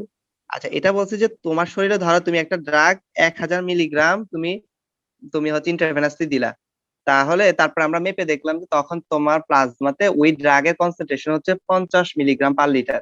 ওই ড্রাগের প্লাজমা কনসেন্ট্রেশন ওই মুহূর্তে 50 মিলিগ্রাম পার লিটার, মানে প্রতি লিটার 50 মিলিগ্রাম করে আছে। তাহলে এই যে তুমি তো দিছো 1000 মিলিগ্রামের একটা ইনজেকশন, তাই না? তো আমি দেখলাম প্রতি লিটারে আছে, ঠিক আছে 50 মিলিগ্রাম পাওয়া গেছে, তাহলে পুরা 1000 মিলিগ্রামের জন্য আসলে কত লিটার তোমার বডি ফ্লুইড দরকার। তার মানে সেটা যদি আমরা যদি 50 লিটার, 50 মিলিগ্রাম হচ্ছে 1 লিটারে হয়, তাহলে 1000 মিলিগ্রামের জন্য কতটুকু ভলিউম দরকার? ঐকিক নিয়ম আর কি, 20 লিটার। বুঝতে পারছো? এখন যদি ধরো কোনো একটা ড্রাগের 50 মিলিগ্রাম কনসেন্ট্রেশন পাই না, আমি পাইছি হচ্ছে 2 মিলিগ্রাম, ঠিক আছে? তার মানে প্রতি লিটারে আছে 2 মিলিগ্রাম, মানে 2 মিলিগ্রাম থাকে হচ্ছে 1 লিটারে। তাহলে 1000 মিলিগ্রাম ড্রাগ যেটা টোটাল দিছি সেটা কতটুকুতে থাকবে? 500 লিটার ফ্লুইড লাগবে, ঠিক আছে? বডিতে তো আসলে 500 লিটার ফ্লুইড নেই, কিন্তু আমরা এটা দ্বারা বুঝবো যে যদি আমরা দেখি যে ভলিউম ডিস্ট্রিবিউশন খুব বেশি, এটা দ্বারা আমরা বুঝবো যে ড্রাগটা আসলে বেশি এলাকা জুড়ে ডিস্ট্রিবিউশন হয়েছে, সে আসলে ব্লাডে নাই, সে হচ্ছে পেরিফেরিতে চলে গেছে, বডির বিভিন্ন পেরিফেরিতে সে চলে গেছে। আর যদি কারো ভলিউম অফ ডিস্ট্রিবিউশন কম হয়, তার মানে বোঝা গেছে কি, যেমন ধরো দেখো কনসেন্ট্রেশন যখন বেশি, কনসেন্ট্রেশন যখন বেশি তখন ভলিউম ডিস্ট্রিবিউশন 20 লিটার, কিন্তু যখন কনসেন্ট্রেশন কম তখন ভলিউম ডিস্ট্রিবিউশন কিন্তু অনেক বেশি। তার মানে যখন ভলিউম ডিস্ট্রিবিউশন কম, তার মানে বোঝা যাবে ড্রাগটা আসলে প্লাজমাতেই মেইনলি রয়ে গেছে, এটা খুব একটা পেরিফেরিতে যায় না। এই যে ছবিটা দেখো, যদি প্লাজমাতে বেশি ড্রাগ থাকে পেরিফেরিতে, তার মানে আমরা বুঝবো, মানে ভলিউম ডিস্ট্রিবিউশন যদি কম হয় তাহলে আমরা বুঝতে পারবো যে পেরিফেরিতে আসলে ড্রাগ খুব একটা যায় না। আর যদি আমরা প্লাজমা কনসেন্ট্রেশন কম পাই, তাহলে আলটিমেটলি আমরা ঐকিক নিয়ম করলে দেখবো যে ভলিউম ডিস্ট্রিবিউশন অনেক বেশি পাবো। ভলিউম ডিস্ট্রিবিউশন বেশি পাবো বলতে বোঝায় আসলে ড্রাগ গুলো পেরিফেরিতে ছড়ায় গেছে। বুঝতে পারছো? জি ভাইয়া। ভাইয়া তাহলে কি এই প্লাজমা কনসেন্ট্রেশনটা কি কনস্ট্যান্টও না? তাহলে এটা আমরা বের করছি কিভাবে? যেমন 50 মিলিগ্রাম পার লিটার, এটা যেমন, এটা কি কোনো ফিক্স আচ্ছা, কিছু নাকি কোনোভাবে বের করা এটা হচ্ছে? হচ্ছে ফিক্স, হ্যাঁ বের করবো। এই যে একটু একটু বলতে ভুলে গেছি, একটু খেয়াল করো, আমরা যখন বডিতে ইনজেকশনটা দিব তখন যে সর্বোচ্চ, তখনই কিন্তু সর্বোচ্চ প্লাজমা কনসেন্ট্রেশন থাকবে, কারণ একটু পরে শরীর থেকে ইলিমিনেশন হওয়া শুরু হবে। তো আমরা জিরো মানে একদম পুশ করার কিছুক্ষণের মধ্যেই, সাথে সাথে আমরা একটু মধ্যে মানে 2-1 মিনিটের মধ্যে হচ্ছে আমরা কি করব, সেটা আমরা ব্লাড নিয়ে, আমরা এটাকে স্যাম্পল নিয়ে আমরা হচ্ছে টেস্ট করবো যে কতটুকু ওর ডিস্ট্রিবিউশন মানে ইয়া হয়েছে, কনসেন্ট্রেশন কতটুকু। বুঝতে পারছো? মানে তুমি 1 ঘন্টা পরে করলে হবে না, 50 মিনিট 30 মিনিট পরে করলে হবে না, কারণ 30 মিনিটে অনেক ড্রাগ শরীর থেকে বের হয়ে যাবে, কনসেন্ট্রেশন কমে যাবে। ঠিক আছে? কনসেন্ট্রেশন করতে হবে জিরো টাইমে, মানে পুশ করার সাথে সাথে তুমি চেক করবা যে তার কনসেন্ট্রেশন কত, মানে সর্বোচ্চ কনসেন্ট্রেশন যখন, তখন তুমি হচ্ছে এই প্লাজমা কনসেন্ট্রেশনটা বের করবা। বুঝতে পারছো? এটা কিন্তু ফিক্স না, শুরুতেই সাথে সাথে করতে হবে। 5 মিনিট পরে তো কমে যাবে, 10 মিনিট পরে কমে যাবে কনসেন্ট্রেশন, ওই সময়টা হিসাব করলে হবে না। বুঝতে পারছো? জি ভাই। আচ্ছা ঠিক আছে, না বুঝলে বলবা। আচ্ছা, এটা আসলে এমনি একটা ছবি দিছি, এটা কোনো একটা আলাদা ইয়া নেই। আচ্ছা, প্লাজমা প্রোটিন বাইন্ডিং একটু আগে আমরা তখন পড়ছি, তো এখন একটু বেশি পড়বো। প্লাজমা প্রোটিন বাইন্ডিং আমি বললাম এই সবগুলো, প্রত্যেকটা ড্রাগে হচ্ছে কি হয়, অধিকাংশ কি ওয়াটার সলিউবল ড্রাগ গুলোর ক্ষেত্রে মেইনলি ওইগুলো রিভার্সিবলি কিছু প্রোটিনের সাথে যুক্ত হয়। রিভার্সিবলি, এটা কথাটা মনে রাখবা, রিভার্সিবল কিন্তু বাইন্ডিং এটা, ঠিক আছে? যখন হচ্ছে প্লাজমা কনসেন্ট্রেশন কমে যাবে তখন সেটা আবার বাইন্ডিংটা ভেঙে যাবে। তো এটা অলরেডি বলে ফেলছি, এখানে ইম্পর্টেন্ট তেমন কিছু, শুধু মনে রাখবা এসিটিক ড্রাগ গুলো অ্যালবুমিনের সাথে বাইন্ড করে, আর বেসিক ড্রাগ গুলো আলফা অ্যাসিড গ্লাইকোপ্রোটিনের সাথে বাইন্ড করে, ঠিক আছে? আর এটাও তোমাদের বলছি অলরেডি যে ড্রাগ গুলো আসলে রিজার্ভ ড্রাগ হিসাবে ব্যবহৃত হয়, ওইগুলো অ্যাকশনের জন্য অ্যাভেলেবল থাকে না, মানে এগুলো সাইট অফ অ্যাকশনে যায়ও না, কোনো কাজ করে না, এগুলো জাস্ট জমায় রাখে আর কি, একটা স্টোরেজ হিসাবে জমায় থাকে। হ্যাঁ, এটা খুব ইম্পর্টেন্ট, ঠিক আছে? পরীক্ষায় তোমাদের জিজ্ঞেস করতে পারে যে কয়েকটা হাইলি প্লাজমা প্রোটিন বাইন্ডিং ড্রাগের নাম বলো, প্লাজমাটির সাথে বাইন্ড করে এরকম হাই, খুব বেশি বাইন্ড করে এরকম কয়েকটা ড্রাগের নাম বলো। মনে রাখবা বারবিচুরেট তোমরা চেনো মনে হয় কম বেশি, এই যে থায়োফন্টাল সোডিয়াম যেগুলো আর কি, যাই হোক। তারপরে হচ্ছে বেনজোডায়াজেপাইন এনএসএআইডি, তারপরে ভ্যালপ্রিক অ্যাসিড বলতে পারো, তবে কমন নামগুলো অ্যাটলিস্ট বলো, পেনিসিলিন, টেট্রাসাইক্লিন, ঠিক আছে, ওয়ারফেরিন, এই কয়েকটা নাম অ্যাটলিস্ট মনে রাখবা। অ্যালবুমিনের ক্ষেত্রে বাইন্ড করে। আর আলফা 1 অ্যাসিড মানে বেসিক ড্রাগ গুলোর মধ্যে আছে বিটা ব্লকার আছে, লিডোকেইন মনে রাখবা, এটা আমরা সবাই কম বেশি চিনি। তারপরে প্রাজোসিন পরিচিত, বেরাপ্রামিল আমরা হাই প্রেশার ওষুধ। তো এই ওষুধগুলো অ্যাটলিস্ট মনে রাখবা, যেগুলো কি কমন, ঠিক আছে, এগুলো কিন্তু মনে রাখবা, কয়েকটা অ্যাটলিস্ট 4-5টা করে মনে রাখবা, পরীক্ষা জিজ্ঞেস করবে ভাইভাতে আর কি, যে highly bound plasma to plasma protein এরকম কিছু ড্রাগের নাম বলতে, ঠিক আছে। আচ্ছা, এখন প্লাজমা প্রোটিন বাইন্ডিং এর আসলে সিগনিফিকেন্স কি? সিগনিফিকেন্সটা হচ্ছে যদি হাইলি প্লাজমা প্রোটিন হয় তার মানে সেটা হচ্ছে লার্জ, মানে এটা ভাস্কুলার কম্পার্টমেন্টে, মানে ব্লাডের মধ্যে এটা থেকে যাবে, এটা প্রথমে বলছি, সেটা হচ্ছে ভাস্কুলার কম্পার্টমেন্টেই থেকে যাবে বা প্লাজমাতে থেকে যাবে যদি হাইলি হয়। তাহলে আবার তুমি বলো, যদি হাইলি প্লাজমা প্রোটিন বাউন্ড হয় ড্রাগ, তার ভলিউম অফ ডিস্ট্রিবিউশন কি হবে, হাই না লো? হাই হবে। হাই হবে ভাইয়া। লো হবে। হ্যাঁ, লো পোর হবে পোর। ভাইয়া, লো লো লো হবে। হবে। লো কারণ হবে। একটু খেয়াল করো, এটার সাথে ইয়ার কিন্তু কনসেন্ট্রেশনের সাথে মানে প্লাজমা ব্যাকটেরিওটিক ভাইয়া। হ্যাঁ, ইনভার্সলি এটা কিন্তু ইনভার্স, ঠিক আছে। এটা বাড়লে অবশ্যই যদি প্রোটিন মানে প্লাজমা যদি কনসেন্ট্রেশন বাড়ে তার মানে হচ্ছে ভলিউম ডিস্ট্রিবিউশন কম। তার মানে প্লাজমা প্রোটিন বাউন্ড যেহেতু, তার মানে ওরা প্লাজমার মধ্যেই রেস্ট্রিক্টেড, তার মানে হচ্ছে ওদের ভলিউম ডিস্ট্রিবিউশন খুবই কম, শুধু প্লাজমার মধ্যে 2 লিটার 3 লিটার 5 লিটার এরকম হবে, ঠিক আছে। আচ্ছা, তারপর আরেকটা জিনিস মনে রাখবা, এই লাস্ট লাইনটা এটা একটু ইম্পর্টেন্ট, সেটা হচ্ছে যে একটা ড্রাগ তোমার অ্যালবুমিনের বিভিন্ন সাইটে গিয়ে যুক্ত হইতে পারে, আবার একই সাইটে একাধিক ড্রাগ আসতে পারে, একই সাইটে একটার বেশি ড্রাগ অনেক সময় বাইন্ড করতে পারে। এটা আমাদের খুবই ইম্পর্টেন্ট যখন তুমি রোগীকে ওষুধ দিবা, ঠিক আছে। কারণ যখন একই সাইটে দুইটা ড্রাগ একসাথে তুমি দিবা, দুইজনে একই সাইটে বাইন্ড করে, তখন কি হবে, দুইজন কম্পিটিশন করবে, একজন আরেকজন কি করবে, ডিসপ্লেসমেন্ট করে দিবে, ঠিক আছে। এই জন্য ডিসপ্লেসমেন্ট রিঅ্যাকশন হয়। তাহলে ডিসপ্লেসমেন্ট রিঅ্যাকশন কখন হয়, যখন একই সাইটে প্লাজমা প্রোটিনের একই সাইটে একাধিক ড্রাগ হচ্ছে কাজ করে বা একাধিক ড্রাগ বাইন্ড হতে চায়। এটা খুবই ইম্পর্টেন্ট, কেন একটু খেয়াল করো। যেমন একটা আমি যদি একই সাথে অ্যাসপিরিন দিই এবং সালফিনারিয়া দিই, সালফিনারিয়া কিসের ড্রাগ বলতে পারবা কেউ? বা অ্যান্টি ডায়াবেটিক ড্রাগ, হ্যাঁ, ডায়াবেটিক ড্রাগ। হ্যাঁ, অ্যান্টি তো হাইপোগ্লাইসেমিক এজেন্ট। হাইপোগ্লাইসেমিক ড্রাগ আর কি। তো ডায়াবেটিক্স এর ড্রাগ, তো সালফিনারিয়া কি করে, যে জায়গায় বাইন্ড করে অ্যাসপিরিন ওই জায়গায় বাইন্ড করে। এখন তোমরা দুইটা যদি তুমি একজনকে দাও, একই মানুষকে যদি দুইটা ড্রাগ দাও একসাথে, তাহলে ও কি করবে, ও সালফিনারিয়াকে প্লাজমা প্রোটিন থেকে বের করে দিবে। প্লাজমা প্রোটিন থেকে যদি তাকে বের করে দেয় তাহলে কি হবে, তার ডিউরেশন অ্যাকশন কমে যাবে, ঠিক আছে, একটা। সেকেন্ডলি কি হবে, ওর টক্সিসিটি বেড়ে যাবে না, টক্সিসিটি বলতে ওর কি হবে, ও বেশি পরিমাণে কি হবে, ফ্রি ড্রাগ হবে, ও বেশি পরিমাণে সাইটে যাবে, টক্সিসিটি এক্ষেত্রে হয়তো টক্সিসিটি বলতে হাইপোগ্লাইসেমিয়া হতে পারে তার তখন, ঠিক আছে, তার হাইপোগ্লাইসেমিয়া হতে পারে। কারণ হঠাৎ করে কি হবে, তার সবগুলো ঔষধ একসাথে অ্যাক্টিভ ড্রাগ হিসেবে মানে ফ্রি ড্রাগ হিসেবে বিভিন্ন জায়গায় গিয়ে অ্যাকশন করা শুরু করে দিচ্ছে, ঠিক আছে, যার কারণে এই দুইটা আমরা একসাথে দিতে পারবো না। আবার যেমন ধরো ইন্ডোমিথাসিন হচ্ছে একটা NSAID, আমরা পেইনের জন্য দিই, এন্ডোমিথাসিন আর হচ্ছে ফিনাইটন, এই দুইটা ড্রাগ কি করে, ওয়ারফেরিনকে রিপ্লেস করে। এদেরকে যদি তুমি একসাথে ধরো, ওয়ারফেরিন আর ফিনাইটনকে তুমি একসাথে দিলা, তাহলে কি হবে, আমরা জানি ওয়ারফেরিনের কাজ কি, কেউ বলতে পারবো ওয়ারফেরিনের কাজ কি? অ্যান্টিকোয়াগুলেন্ট। হ্যাঁ, অ্যান্টিকোয়াগুলেন্ট হিসেবে কাজ করে। তো তার মানে হচ্ছে যেসব মানুষের ধরো রিস্ক থাকে, যে কোনো সময় কোয়াগুলেশন হতে পারে, হয়তো সেই স্ট্রোক করতে পারে, ওদেরকে আমরা ওয়ারফেরিন দিই। এখন ওয়ারফেরিনের কিন্তু অনেক লম্বা ডিউরেশন অফ অ্যাকশন থাকে, একাধিক দিন থাকে, কয়েকদিন থাকে, যাদের সময় আমার এখন স্পেসিফিক মনে নাই। তো এখন ধরো যদি ডিসপ্লেস করে দেয়, তাহলে এক হচ্ছে তার ডিউরেশন অফ অ্যাকশন কমে যাবে, ঠিক আছে, তার মানে সে দ্রুত তার ইফেক্ট শেষ হয়ে যাবে। সেকেন্ডলি ওর টক্সিসিটি হবে, ওর টক্সিসিটি মানে বলতে কি বোঝায়, ব্লিডিং হবে। কারণ নর্মালি তোমার যদি একটু একটু করে কি হচ্ছে, শরীরে কোথাও, প্রত্যেকটা জায়গায় আমরা জানি সারা শরীরে কোথাও না কোথাও ব্লিডিং হয়।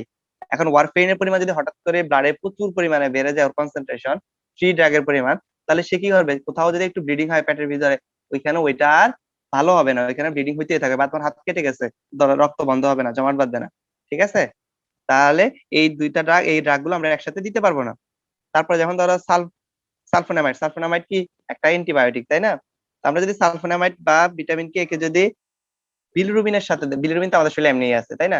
এখন বিলিরুবিন সবসময় আমরা জানি অ্যালবুমিনের সাথে বাইন্ড করে থাকে, এটা তোমরা সবাই জানো, একটা পর্যায়ে বাইন্ড করে তারপরে লিভারে যায়। তো এই যে ওরা বিলিরুবিনকে ডিসপ্লেসমেন্ট করে দিল, তাহলে কি হবে, জন্ডিস হতে পারে, তাই না?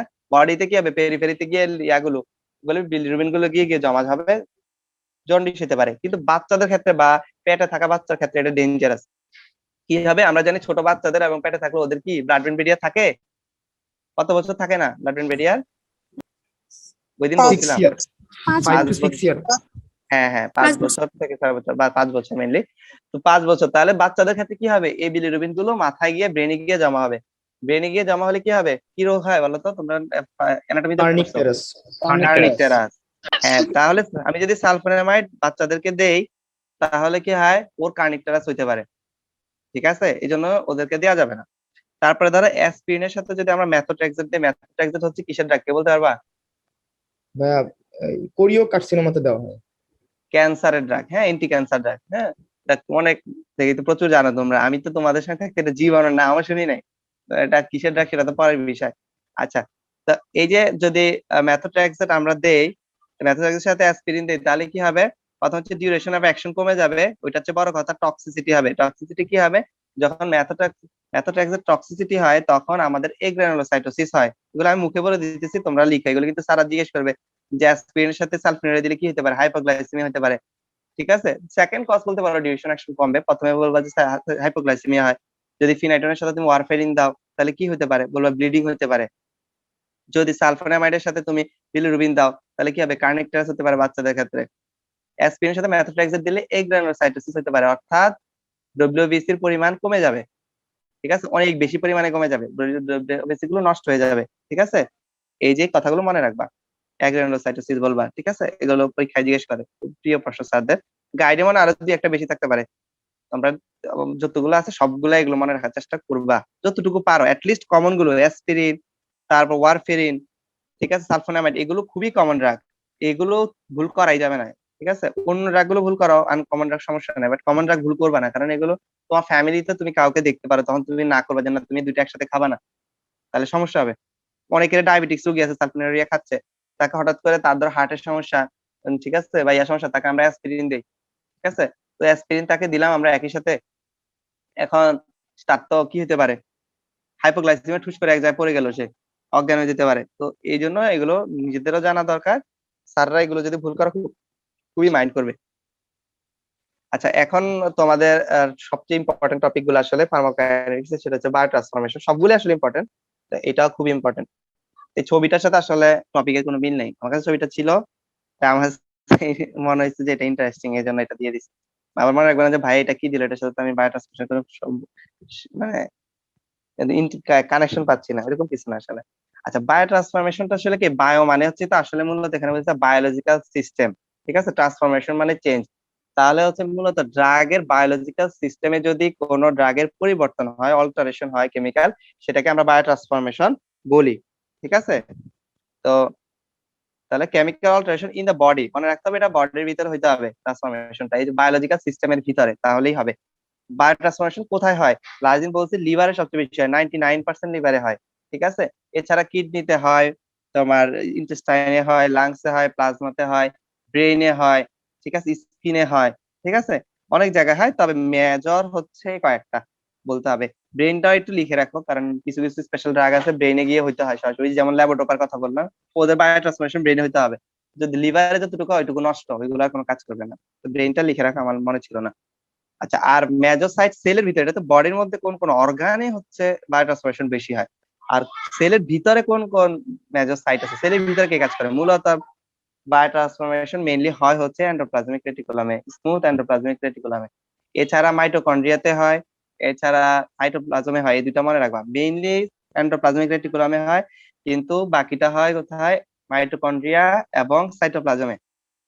ঠিক আছে, বায়ো ট্রান্সফরমেশনের এইম বা উদ্দেশ্য বা অবজেক্টিভ বা কেন বায়ো ট্রান্সফরমেশনের আসলে দরকার বডিতে, এটার মেইন একটা কারণ যদি তোমাকে এক কথায় বলে তাহলে এই লাইনটা বলবা, বায়ো ট্রান্সফরমেশন হচ্ছে লিপিড সলিউবল যে ড্রাগ গুলো আছে সেগুলো হচ্ছে শরীর থেকে এক্সক্রিশন হইতে পারে না কিডনি দিয়ে, তো লিপিড সলিউবল ড্রাগ গুলোকে ওয়াটার সলিউবল ড্রাগে পরিণত করা বা ওয়াটার সলিউবল মেটাবোলাইটে তো পরিণত করাই বায়ো ট্রান্সফরমেশন একটা মেইন কাজ, এটা মনে রাখবা।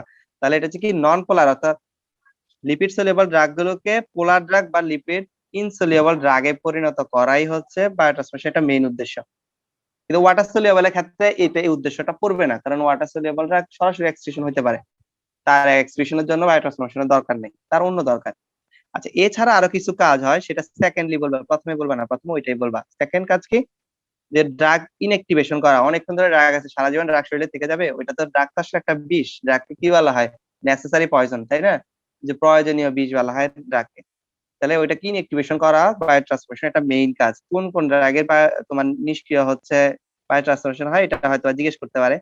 এই উদাহরণগুলো একটু মনে রাখবা, প্যারাসিটামল, ইবুপ্রোফেন, ইবুপ্রোফেন একটা এনএসএআইডি, এটা মনে রাখতে পারো। লিডোকেইন, ঠিক আছে, ক্লোরামফেনিকল তো তোমরা চেনো, লিডোকেইন হচ্ছে লোকাল অ্যানেস্থেসিয়া, ঠিক আছে। আর ক্লোরামফেনিকল হচ্ছে কি একটা অ্যান্টিবায়োটিক। আর প্রোপানল তো কি, কে বলতে পারো প্রোপানল কিসের ওষুধ? Hypertensive drug, beta blocker. Beta blocker, beta blocker. Non selective beta blocker মানে হাইপারটেনশনের ড্রাগ, ঠিক আছে। আচ্ছা, আর এছাড়া কি হয়, অ্যাক্টিভ ড্রাগ থেকে অ্যাক্টিভ মেটাবলাইট তৈরি হতে পারে, এটা আমরা সামনে দেখবো, যেগুলো হচ্ছে একটু টক্সিক টাইপের হতে পারে আর কি। এছাড়া কি হয়, অ্যাক্টিভেশন অফ ইনঅ্যাক্টিভ ড্রাগ হতে পারে, যেমন প্রো ড্রাগ থেকে অ্যাক্টিভ ড্রাগ। যেমন আমি তোমাকে বললাম যে ল্যাবোডোপা, ঠিক আছে, ল্যাবোডোপাকে অ্যাক্টিভ হইতে হলে সে একটা প্রোডাক্ট তো তোমরা একদম ফার্স্টের দিকে পড়ছো, তোমাদের কাপু পড়াইছে। তো ল্যাবোডোপা প্রথমে প্রোডাক্ট হিসেবে থাকে, কারণ সে লিপিড সলিউবল। তো সে যখন ব্রেনের ভিতরে যায়, তখন বায়োট্রান্সফরমেশন হয়, তখন সে অ্যাক্টিভ হয়ে ডোপামিনে পরিণত হয়, ঠিক আছে। এরকম আরো অনেক ড্রাগ আছে। তো এটা হচ্ছে একটা উদ্দেশ্য, তো মেইন উদ্দেশ্য এই তিনটা। এছাড়া গাইডে আরো দুইটা উদ্দেশ্য লেখা আছে। অ্যাক্টিভ ড্রাগ মোর অ্যাক্টিভ ড্রাগে পরিণত হয়, টক্সিক প্রোডাক্ট থেকে অ্যাক্টিভ ড্রাগে পরিণত হতে পারে, ঠিক আছে। লিস্ট এই তিনটা তোমরা মাস্ট বলবা। আসলে মোর অ্যাক্টিভ ড্রাগ থেকে মোর অ্যাক্টিভ ড্রাগ, এটা ওই অ্যাক্টিভেশন অফ ইনঅ্যাক্টিভ ড্রাগের মধ্যেই অনেকটা পড়ে, যে কম অ্যাক্টিভ ড্রাগকে আরো বেশি অ্যাক্টিভেশন করা, ঠিক আছে। তারপর লেখার ক্ষেত্রে 5টা পয়েন্টে দিবা, লেখার সময় যত লিখতে পারো সমস্যা নেই, ভাইবার সময় ওই 3টা পয়েন্ট বলবা প্রথম, ঠিক আছে। তো প্রথম এটা 3টা পয়েন্ট বলবা, পরে আগে তো এটা বলবা, এটা কিন্তু মোস্ট ইম্পর্টেন্ট পয়েন্ট। আচ্ছা, আর এখানে একটু আগে বলছি, এখানে লিস্ট দিব, দেখো কোন কোন ড্রাগ অ্যাক্টিভ ড্রাগ থেকে অ্যাক্টিভ মেটাবলাইটে পরিণত হয়। সেটা হচ্ছে, এখানে অনেকগুলো নাম আছে, মনে রাখার কোনো দরকার নাই। কারো যদি ভালো লাগে দুই একটা মনে রাখতে পারো, আমি বলি কোনটা কোনটা মনে রাখবা। ডিজিটক্সিন মনে রাখতে পারো, কোডাইন মনে রাখতে পারো, সেটা থেকে মরফিন হয়, এটা মনে রাখতে পারো। এমিট্রিপটিলিন অনেকে আমরা খাই, ঠিক আছে, তো এমিট্রিপটিলিনটা মনে রাখতে পারো, সেটা নরট্রিপটিলিন হয়, ঠিক আছে। লোসার্টানটা মনে রাখার দরকার নাই। আর এখানে হ্যাঁ, মরফিনটাও মনে রাখতে পারো, এই কয়েকটা মনে রাখলে এনাফ। আর না চাইলে মনে রাখবা না, সমস্যা নেই, কোনো সমস্যা হবে না। যারা বেশি পড়তে চাও মনে রাখবা। প্রোডাক্ট থেকে অ্যাক্টিভ ড্রাগের ক্ষেত্রে কয়েকটা মনে রাখবা, ল্যাবোডোপা মনে রাখবা, এটা খুবই ইম্পর্টেন্ট, ঠিক আছে। তারপরে তোমরা প্রোগুয়ানিল ইউজ করবে, এটা একটা হচ্ছে ম্যালেরিয়া ড্রাগ, এটা মনে রাখতে পারো। তারপরে আর কিছু লাগবে না, ঠিক আছে তেমন। আচ্ছা আচ্ছা, বায়ো ট্রান্সফরমেশন আমরা দুই ভাগে ভাগ করতে পারি, যে বায়োসোশিয়াল রিঅ্যাকশন গুলো, এটা তো আসলে রিঅ্যাকশন, আর রিঅ্যাকশনের মাধ্যমে তার ড্রাগের বিভিন্ন পরিবর্তন করা হয়, কেমিক্যাল পরিবর্তন। দুইটা ফেজ থাকে, ফেজ 1, ফেজ 2। ফেজ 1 এর আরেকটা নাম হচ্ছে নন সিনথেটিক, আর ফেজ 2 হচ্ছে সিনথেটিক। এই দুইটা শব্দ আমরা ফেজ 1, 2 মেনলি ব্যবহার করা, বাকি দুইটা নামও আছে, যাতে চিনতে পারো যে আসলে কোনটা বোঝাচ্ছে। ফেজ 1 আসলে কি হয়, সেখানে যে ড্রাগের কোন একটা ফাংশনাল গ্রুপকে তো যুক্ত করা হয়, অথবা সেটাকে বের করে দেওয়া হয়, মানে ড্রাগকে অ্যাক্টিভ করা হয় অথবা ইনঅ্যাক্টিভ করা হয়। ধরো ড্রাগের কোনো একটা ড্রাগ, ধরো প্রো ড্রাগ, তো তার কেন সে প্রোডাক্ট, হয়তো তার কোনো একটা জিনিসের মিসিং আছে, সেক্ষেত্রে আমি তার মধ্যে কিছু কোনো একটা ফাংশনাল গ্রুপ যুক্ত করে দিলাম, তখন কি সে অ্যাক্টিভ ড্রাগ হয়ে গেল। আবার ধরো একটা অ্যাক্টিভ ড্রাগ, সেটাকে আমি ইনঅ্যাক্টিভ করতে যাচ্ছি, তার একটা ফাংশনাল গ্রুপে খুলে ফেললে, তার ইয়া থেকে, তার স্ট্রাকচার থেকে একটা ফাংশনাল গ্রুপ খুলে ফেললে কিন্তু সে ইনঅ্যাক্টিভ হয়ে যাবে, সে আর কাজ করতে পারবে না। তো এটাই হচ্ছে ফার্স্ট ফেজে। তাহলে ফার্স্ট ফেজে হয় হচ্ছে কোন ফাংশনাল গ্রুপ যুক্ত হয়, বা ফাংশনাল গ্রুপ ইয়া হয়, কি বলে, বের করে দেওয়া হয় বা এক্সপোজড হয়, ঠিক আছে। আর সেকেন্ড ফেজ 2 তে যেটা হয়, ফেজ 2 তে মূল উদ্দেশ্য আসলে ইনঅ্যাক্টিভ করা। ফেজ 2 এর মেইন ইনঅ্যাক্টিভ কাজই হচ্ছে ইনঅ্যাক্টিভ করা, ড্রাগকে ইনঅ্যাক্টিভ করা। বিভিন্ন কনজুগেশনের নাম তোমরা সাথে, বিভিন্ন কনজুগেশন হয়, তাছাড়া আরো অনেক ইয়ে আছে যে কনজুগেশন হয়, বিভিন্ন প্রোটিনের সাথে গিয়ে যুক্ত হয়, এনজাইমের সাথে গিয়ে যুক্ত হয়, তারপরে সে হচ্ছে ইনঅ্যাক্টিভ হয় এবং বডি থেকে বের হয়। এটা হয় সেকেন্ড ফেজে হয়, ঠিক আছে। তো কিছু কিছু ড্রাগ ইনঅ্যাক্টিভ হয় না, এটা একটু মনে রাখবা। কিছু ড্রাগ তুমি যখন বলবা যে স্যার সেকেন্ড ফেজের ক্ষেত্রে মেইনলি ড্রাগ গুলো হচ্ছে মেটাবোলাইট গুলো ইনঅ্যাক্টিভ থাকে, যে মেটাবোলাইট নতুন তৈরি হয় সেগুলো ইনঅ্যাক্টিভ থাকে, তখন বলছি কিছু কিছু ড্রাগের ক্ষেত্রে হয়তো থাকে না, সেগুলো কয়েকটা নাম বলতে পারবা, তখন বলবা যে মরফিন, তারপরে হচ্ছে মিনোক্সিডিল। মিনোক্সিডিলের কি কাজে লাগে কেউ বলতে পারবা? খুব বিখ্যাত ঔষধ, কেউ আছো? মিনোক্সিডিল কি কাজে ব্যবহার করি আমরা? এখানে কেউ আছে যার চুলের সমস্যা, চুল পড়ে যায়? ভাই অ্যালোপেশিয়া। ছেলেরা? হ্যাঁ, ভাই বুঝি নাই ভাইয়া। অ্যালোপেশিয়া। মানে তোমাদের চুল পড়ে যায়, অনেকে আছে না বংশগত চুল পড়ে যায়, ওদেরকে ডাক্তারের প্রথম ট্রিটমেন্ট হিসেবে মিনোক্সিডিল স্প্রে দেয়, কেউ যেমন আমি নিজে একটা সময় দিছি কিন্তু আসলে আমার ক্ষেত্রে কাজ করে না, কারণ আমারটা বংশগত ছিল না। কিন্তু বংশগত যাদের চুল পড়ে যায় তাদের ক্ষেত্রে প্রথম ট্রিটমেন্ট হচ্ছে মিনক্সিডিল স্প্রে। কিন্তু আসলে মিনক্সিডিল কিন্তু চুলের ড্রাগ না, মিনক্সিডিল আসলে হাই প্রেশারের ড্রাগ, ব্লাডের ড্রাগ, হ্যাঁ ব্লাড প্রেশারের ড্রাগ। কিন্তু তারপর হার্টেরও মনে হয় কিছু কাজ করে, আমার এক্স্যাক্টলি মনে নেই। তো এটা গুরুত্বপূর্ণ, কিন্তু আমরা আসলে এটা এখন ইউজ করি শুধু চুলের জন্য। যখন ওই কাজে ব্যবহার করতাম দেখতাম যে সেই মানুষগুলো দাড়ি চুল আস্তে আস্তে বাড়া শুরু করছে। ঠিক আছে, আগে যখন এটা প্রথম ব্যবহার হইতো তোমার ওই অন্য কাজে, তখন দেখলো যে এটা সাইড ইফেক্ট হিসেবে চুল বাড়তেছে, তার চুলটা যে তার চুল উঠতেছে, যার তোমার পশম বাড়তেছে, দাড়ি বাড়তেছে ছেলেদের ক্ষেত্রে। তো পরবর্তীতে ওইটাকে স্প্রে হিসেবে দিল যাতে সাইড ইফেক্ট গুলো আর না থাকে। ঠিক আছে, আচ্ছা এখন এখানে একটু ছবিটা দেখো তাহলে কিছুটা বুঝতে পারবা যে ফেজ ওয়ান কিছু ড্রাগ যদি ফেজ ওয়ানে কোনো কাজ না করে সে সরাসরি ফেজ টু তে গিয়ে কনজুগেট হয়ে সে এলিমিনেশন হয়ে যেতে পারে বডি থেকে। কিছু কিছু ড্রাগ যেগুলো লিপোফিলিক ড্রাগ সেগুলোর কাজ হচ্ছে এখানে কিছুর সাথে তার কাজ শুধুমাত্র হাইড্রোফিলিক হয়ে এসে হচ্ছে এলিমিনেশন হবে। আর কিছু ড্রাগ কি হবে দেখো, ফেজ ওয়ানে সে মডিফাই হবে, ফেজ টু থেকে কনজুগেশন হবে। ফেজ টু হচ্ছে শুধু কনজুগেশনের একটা কাজ। তারপর ইনঅ্যাক্টিভ ড্রাগ বা মেটাবোলাইট সেটা কনজুগেশন হবে, ইলিমিনেশন হবে। আসলে মেইন উদ্দেশ্য ইলিমিনেশন প্রথম উদ্দেশ্য। সেকেন্ড উদ্দেশ্য বাই প্রোডাক্ট হিসেবে অ্যাক্টিভ করা, তারপরে হচ্ছে ইনঅ্যাক্টিভ করা, কোনোটাকে অ্যাক্টিভ করা বা টক্সিন তৈরি করা। ঠিক আছে, এটাও সেম। তো এখানে একটু এখানে এটা আমরা সামনে পড়বো, তো এটা আমি আর এখন বলতেছি না। আচ্ছা এখন ফেজ ওয়ানে কি কি রিঅ্যাকশন আছে এটা মনে রাখবা। ফেজ ওয়ানে 5টা রিঅ্যাকশন আছে, বাট 3টা রিঅ্যাকশন প্রধান, মেজর রিঅ্যাকশন 3টা, এগুলোকে মেজর রিঅ্যাকশন বলে। এগুলো একদম মুখস্থ রাখতে হবে। 3টা রিঅ্যাকশন, একটা অক্সিডেশন, একটা রিডাকশন, একটা হচ্ছে হাইড্রোলাইসিস। অক্সিডেশন রিডাকশন জানেন একদম কেউ এখানে? আমার মনে হয় নাই। অক্সিডেশন মানে মানে জারণ বিজারণ আর কি, অক্সিডেশন জারণ, রিডাকশন বিজারণ। তাহলে অক্সিডেশন আমরা এখানে বলবো যদি কোনো অক্সিজেনের এডিশন হয়, যুক্ত হয়, বা কোনো নেগেটিভলি চার্জ রেডিক্যাল যদি যুক্ত হয়। আচ্ছা ফ্রি রেডিক্যাল কি বলতে পারবা? তোমাদের প্যাথোলজিতে খুব ইম্পর্টেন্ট টপিক, পড়ছো হয়তো তোমরা। ফ্রি রেডিক্যাল কাকে বলে? আউটার অরবিটে যে একটা outer shell. বলো। Any substance which have a single electron in its outer orbit. এটা ধরো আমি বললাম ক্লোরিন, ক্লোরিন কি ইয়ে হবে তোমার ফ্রি রেডিক্যাল হবে? ইয়ে হবে। ওইটাতে তো লাস্ট কক্ষপথে 7টা আছে, একটা নাই। একটা আনপেয়ার আছে এর জন্য হবে। আনপেয়ার সিঙ্গেল ইলেকট্রন, হ্যাঁ ঠিক আছে। আসলে ফ্রি রেডিক্যাল গুলো তৈরি হয় কিভাবে?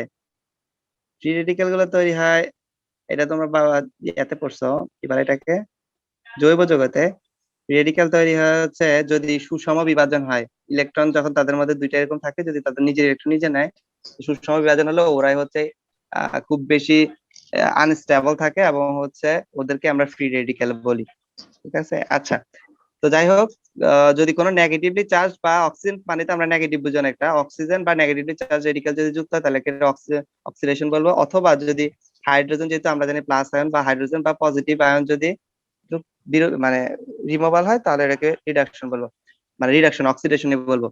কি কি অক্সিডেশন আসলে কি কি ঘটে এটা একটু ইম্পর্টেন্ট, কোন কোন রিঅ্যাকশন ঘটে নামটা জাস্ট বুঝতে না রাখলেও হবে। মানে এগুলো কিন্তু মানে খুবই অল্প, মানে অনেক বুঝতে গেলে অনেক পড়া, বাট তোমরা বাদ দিতে চাইলে অনেক বাদ দিতে, তোমরা শুধু ডেফিনেশনটা পড়লে এনাফ। ঠিক আছে, আর কিছু লাগবে না। মনে রাখবা যে হাইড্রোক্সিলেশন হয়, অক্সিজেনেশন হয়, ঠিক আছে, এছাড়া ডিঅ্যালকাইলেশন হয় এবং অক্সিডেটিভ ডিঅ্যামিনেশন হয়। এই 4টা বিক্রিয়া ঘটে, যে 4 ধরনের বিক্রিয়ায় অক্সিডেশন হয়। ঠিক আছে, আর রিডাকশনের ক্ষেত্রে এইসব কিছুই লাগবে না। রিডাকশন হচ্ছে যাক অক্সিডেশন বিপরীত, এটা তোমরা জানো। অ্যালকোহল, অ্যালডিহাইড এবং কুইননের ক্ষেত্রে, ঔষধের ক্ষেত্রে হচ্ছে রিডাকশন ঘটে। ঠিক আছে, এটা মনে রাখলেই হবে। হাইড্রোলাইসিস মানে তো আমরা সবাই জানি যে পানির মাধ্যমে কোনো কিছুকে লাইসিস করা বা ভেঙে ফেলা। ঠিক আছে, তো এখানে মনে রাখবে এস্টারকে ভাঙার জন্য আমরা এস্টারেজ এনজাইম ব্যবহার করি, অ্যামাইড পেপটাইডের জন্য অ্যামাইডেস এবং পেপটাইডেজ ব্যবহার করি, এটু মনে রাখলেই হবে। আর সাইক্লিজেশন মানে হচ্ছে এই দুইটা হচ্ছে মাইনর, এগুলো এগুলো তোমরা গাইডে নাইও, কিন্তু মেইন বইতে আছে। দুইটা যা সংজ্ঞাটা মনে রাখো, সাইক্লিজেশন নামে সাইক্লিজেশন তার মানে হচ্ছে কোনো একটা স্ট্রেট কম্পাউন্ড থেকে সেটাকে একটা সাইক্লিক কম্পাউন্ডে পরিণত করা। ঠিক আছে, এটাই হচ্ছে সাইক্লিজেশন। আর ডিসাইক্লিজেশন মানে উল্টা, কোন সাইক্লিক যদি কম্পাউন্ড থাকে, ড্রাগ থাকে, সেটার ওই রিং স্ট্রাকচারটাকে ভেঙে স্ট্রেট স্ট্রাকচার বানানো বা রিং স্ট্রাকচারটাকে খুলে ফেলা, এটাই হচ্ছে ডিসাইক্লিজেশন। ঠিক আছে, উদাহরণগুলো পড়তে পারো চাইলে, তবে এই 3টা মাস্ট। ঠিক আছে, অক্সিডেশন, রিডাকশন, হাইড্রোলাইসিস। তাহলে যদি বলে শুধু পরীক্ষা আসতে পারে যে ফেজ, তোমাকে দিয়ে সাথে ফেজ 1 রিঅ্যাকশন গুলো কি কি, বলবা যে অক্সিডেশন, রিডাকশন আর হাইড্রোলাইসিস। ফেজ 1 আরেকটা জিনিস বলতে পারে, ফেজ 1 এর এনজাইম গুলো কি মেইনলি, বলবা যে মেইন হচ্ছে সাইটোক্রোম P50, সাইটোক্রোম P450 মনে হয়, ঠিক আছে। তা বলবা আচ্ছা এটা সামনে আছে। এই তিনটা নাম বললেই হবে, তোমরা উদাহরণ মনে রাখলেও হবে, কিন্তু এটা মনে রাখবা। ফেজ 3 তে অনেকগুলো রিঅ্যাকশন আছে, তার মধ্যে 4টা রিঅ্যাকশন মেইন, কয়েক মেজর হচ্ছে 4টা, যেগুলো আমি লাল দাগে দিচ্ছি। 4টা রিঅ্যাকশন হচ্ছে মেইন। একটা হচ্ছে কি কি মনে রাখবে, এখানে শুধু মনে রাখবা কি কি মনে রাখবে, এটা মনে রাখবা গ্লুকুরোনাইড কনজুগেশন। তার মানে এখানে কি কি হয়, একটা একটা জিনিস কনজুগেশন, গ্লুকুরোনাইড কনজুগেশন হয়, ঠিক আছে। কোন এনজাইমের মাধ্যমে, শুধু এটা মনে রাখবা, ইউডিপি গ্লুকোনাসাইল ট্রান্সফারেজ এনজাইমের মাধ্যমে। ইউডিপি মানে হচ্ছে ইউরিডিন ডাইফসফেট, এটা মনে রাখবা, ইউরিডিন ডাইফসফেটকে আমরা ইউডিপি বলি। আর এই পুরাটাকে আমরা একসাথে ইউডিপি কে ইউ, আর গ্লুকোসাইল ট্রান্সফারেজকে আমরা জিটি বলি, আর এস মানে হচ্ছে একাধিক এনজাইমের জন্য। আর তাহলে মনে রাখবা কোন এনজাইম দিয়ে গ্লুকুরোনাইড কনজুগেশন হয়, সেটা মনে রাখবা গ্লুকোনাসাইল ট্রান্সফারেজ এনজাইম। আর কি কি কোন কোন ড্রাগের ক্ষেত্রে কাজ করে সেটা মনে রাখবা, ক্লোরামফেনিকল, অ্যাসপিরিন, তিন চারটা মনে রাখলে হবে, প্যারাসিটামল, ডায়াজেপাম, লোরাজেপাম, যে কয়েকটা মনে রাখতে পারো। এছাড়া যদি বলা যে এন্ডোজেনাস কি কি সাবস্ট্রেট তোমার হচ্ছে গ্লুকুরোনাইড কনজুগেশন হয়, আমরা জানি বিলিরুবিন, আমার এটা কেন রং হয় নাই, বিলিরুবিন প্রথমেই বলবা, এক কথায় বলবা বিলিরুবিন, কারণ আমরা বিলিরুবিন মানে যখন লোহিত রক্তকণিকার ডিস্ট্রাকশন পড়ি যে কিভাবে ঘটে, সেখানে কিন্তু গ্লুকুরোনাইড কনজুগেশনের কথা আমরা পড়ি লিভারে, ঠিক আছে। আচ্ছা, সেকেন্ড হচ্ছে যে প্রক্রিয়া বিক্রিয়াটা রিঅ্যাকশন, সেটা হচ্ছে এসিটাইলেশন। এটাতে কিছু মনে রাখতে হবে না, শুধু মনে রাখবা কোন এনজাইমের সাহায্য হয়, এসিটাইল কোএনজাইম এ সাহায্য হয়, এতটুকু মনে রাখবা। কোন কোন ড্রাগে এসিটাইলেশন ঘটে, সালফোনামাইডে হয়, আইসোনিয়াজেডে হয়, ড্যাপসনে হয়। আইসোনিয়াজেড কিসের ড্রাগ তো বলতে পারবা? টিবিটা, TB drug. TB TB dapsone কিসের ড্রাগ? Leprosy leprosy. তোমরা তো অনেক জানো ল্যাপ্রোসি, ড্যাপসন তোমরা কই পড়ছো? কমিউনিটি মেডিসিন ভাই কমিউনিটি মেডিসিন। আচ্ছা আচ্ছা, ও হ্যাঁ হ্যাঁ, কমিউনিটি মেডিসিনে ছিল ল্যাপ্রোসি, তো অনেক ইম্পর্টেন্ট। আচ্ছা, কেউ কখনো ল্যাপ্রোসি হসপিটালে গেছো এখানে? ভাই চিটাগাং চন্দ্রকোনাতে গেছি ভাই, চন্দ্রকোনা। হ্যাঁ হ্যাঁ, আমিও গেছি ওটাতে। হ্যাঁ, ল্যাপ্রোসি হসপিটালে যারা গেছো তারা তো রোগী দেখছোই। আচ্ছা, এই নামগুলো শুধু মনে রাখবা। আচ্ছা, আর একটা হচ্ছে মিথাইলেশন। বলো ভাইয়া। ঢাকায় কি ল্যাপ্রোসি কোনো হসপিটাল আছে? না, ল্যাপ্রোসি হসপিটাল আছে চিটাগাঙে আর উত্তরবঙ্গে, যত সম্ভব ঠাকুরগাঁওয়ের ওইদিকে আছে। মানে ল্যাপ্রোসি মেইনলি এন্ডেমিক হচ্ছে ঠাকুরগাঁওয়ের ওইদিকে, আর চিটাগাং এদিকে পাহাড়ি অঞ্চলে কিছু পরিমাণে ছিল, ওই জন্য আগের হসপিটালটা এখনো আছে, রোগী খুব কম। মেবি ভাইয়া ঢাকায় আছে? ঢাকায় আমার জানা নেই, থাকতে পারে, বাট আমি যতটুকু জানি এন্ডেমিক হচ্ছে হ্যাঁ, উত্তরবঙ্গে। ঢাকায় মহাখালীতে আছে, আমরা গেছিলাম। আচ্ছা আচ্ছা, তো এমনিতে ওই এগুলো বেশিরভাগই হচ্ছে চিটাগাং যেটা, ওটা তো আসলে খ্রিস্টানদের মানে হচ্ছে তোমার চার্চ থেকে করা আর কি। আর ঢাকারটা মনে হয় সরকারি, মানে সরকার করছে মনে হয়, মিশনারি আর কি, মিশনারি হসপিটাল, যে আমরা চিটাগাং যেটাতে যাই আর কি, চন্দ্রকোনাতে। আচ্ছা, তো মিথাইলেশন হচ্ছে কি, শুধু মনে রাখবা মিথাইল ট্রান্সফারেজ এনজাইমের মাধ্যমে মিথাইল গ্রুপ যুক্ত হয়, ঠিক আছে, এতটুকু মনে রাখবা। আর কি কি ড্রাগ সেটা মনে রাখবা, হিস্টামিন, অ্যাড্রেনালিন, ঠিক আছে, মিথাইল ডোপা, ঠিক আছে, ক্যাপটোপ্রিল, এগুলো জাস্ট নাম মনে রাখলেই হবে, শুধু উদাহরণগুলোর নাম মনে রাখবা। আর মিথাইলেশনে কোন এনজাইম কাজ করে সেটা মনে রাখবা। আর সালফেশন বা সালফেট কনজুগেশনে সালফেট যুক্ত হয় সালফো ট্রান্সফারেজ এনজাইমের মাধ্যমে, এটাও উদাহরণ মনে রাখবা, ক্লোরামফেনিকল, মিথাইল ডোপা, স্টেরয়েড আর হচ্ছে অ্যাড্রেনাল স্টেরয়েড গুলো।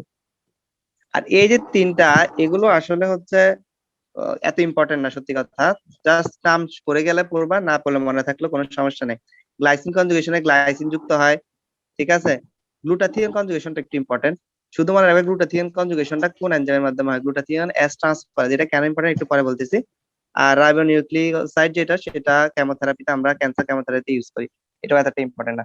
তাহলে গ্লুটাথিয়ন এটা একটু ইম্পর্টেন্ট আছে, যদিও এখানে না, এটা তোমরা ভবিষ্যতে সামনে পড়বা, গ্লুটাথিয়ন এস্টাসপেরেজ হচ্ছে প্যারাসিটামল, আমরা যে ওষুধ খাই, প্যারাসিটামল কিন্তু আমরা খুবই টক্সিক একটা ড্রাগ। আমরা নরমালি হয়তো বলি এটা খুব ভালো ড্রাগ, এটা কোনো সমস্যা নাই, নিরাপদ ড্রাগ, ঠিক আছে, কম ডোজে নিরাপদ, বাট হাই ডোজ বলতে তুমি কিন্তু, যেমন অনেকে আত্মহত্যা করে যে ঘুমের ওষুধ খেয়ে ফেলে, ঘুমের ওষুধ খেলে কেউ মারা যাবে না, 10টা 20টা 30টা 50টা খেলে, মানে ডায়াজেপাম যদি কেউ খায়, কিন্তু কেউ যদি প্যারাসিটামল 20টা খায় সে কিন্তু মারা যেতে পারে, 15টা খেলে মারা যেতে পারে।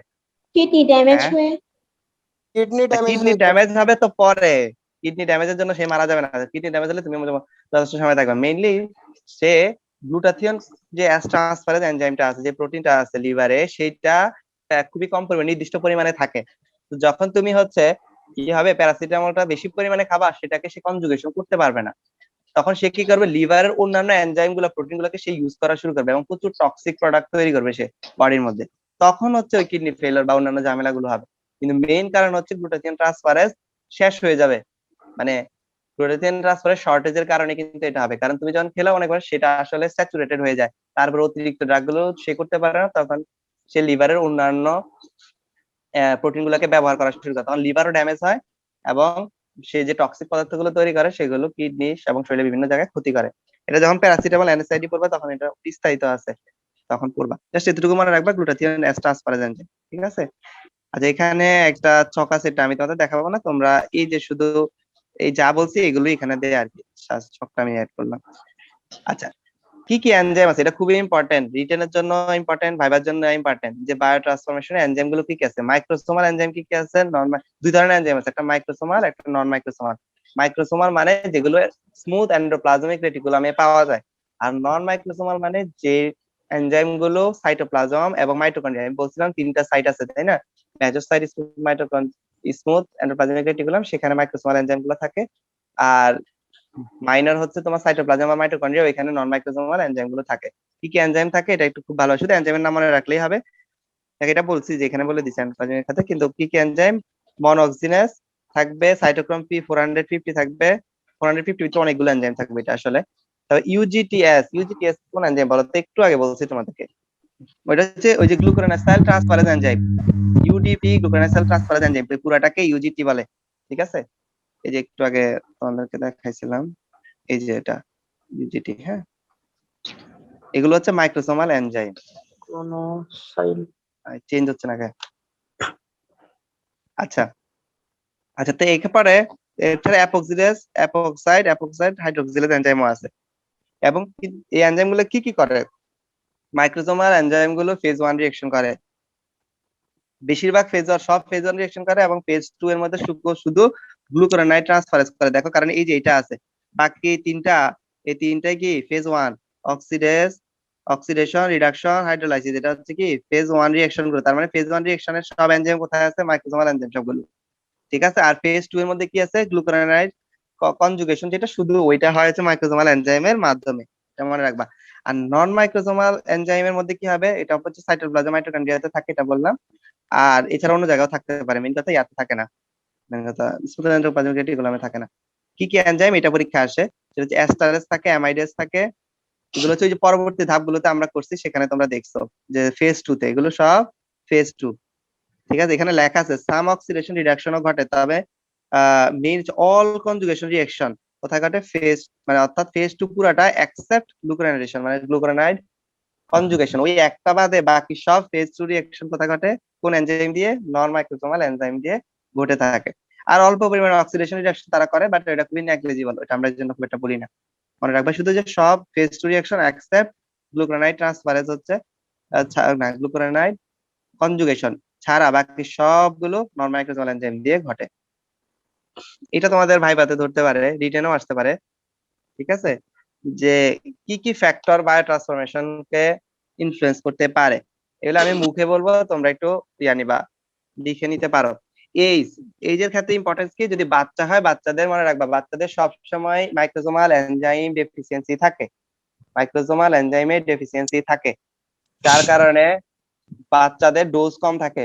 কেন ডোজ কম থাকে, কারণ তাদের মাইক্রোসোমাল এনজাইমের ডেফিসিয়েন্সি থাকে। তার মানে এজ যদি কম হয়, বায়ো ট্রান্সফরমেশন কম হবে, কারণ তার এনজাইম থাকে না। এজ যদি বয়স্ক হয়, তখন তার লিভার অনেকটা ড্যামেজ টাইপের থাকে, তারও কি হবে, মাইক্রোসোমাল এনজাইম মানে এনজাইম গুলো কম থাকবে, যার কারণে বায়ো ট্রান্সফরমেশন কম হবে। সবচেয়ে বেশি হবে কাদের, আমাদের, ঠিক আছে, মানে অ্যাডাল্ট যারা। তারপর সেক্স এর ক্ষেত্রে মনে রাখবা, ছেলেদের হরমোন হচ্ছে টেস্টোস্টেরন, মেয়েদের হচ্ছে এস্ট্রোজেন।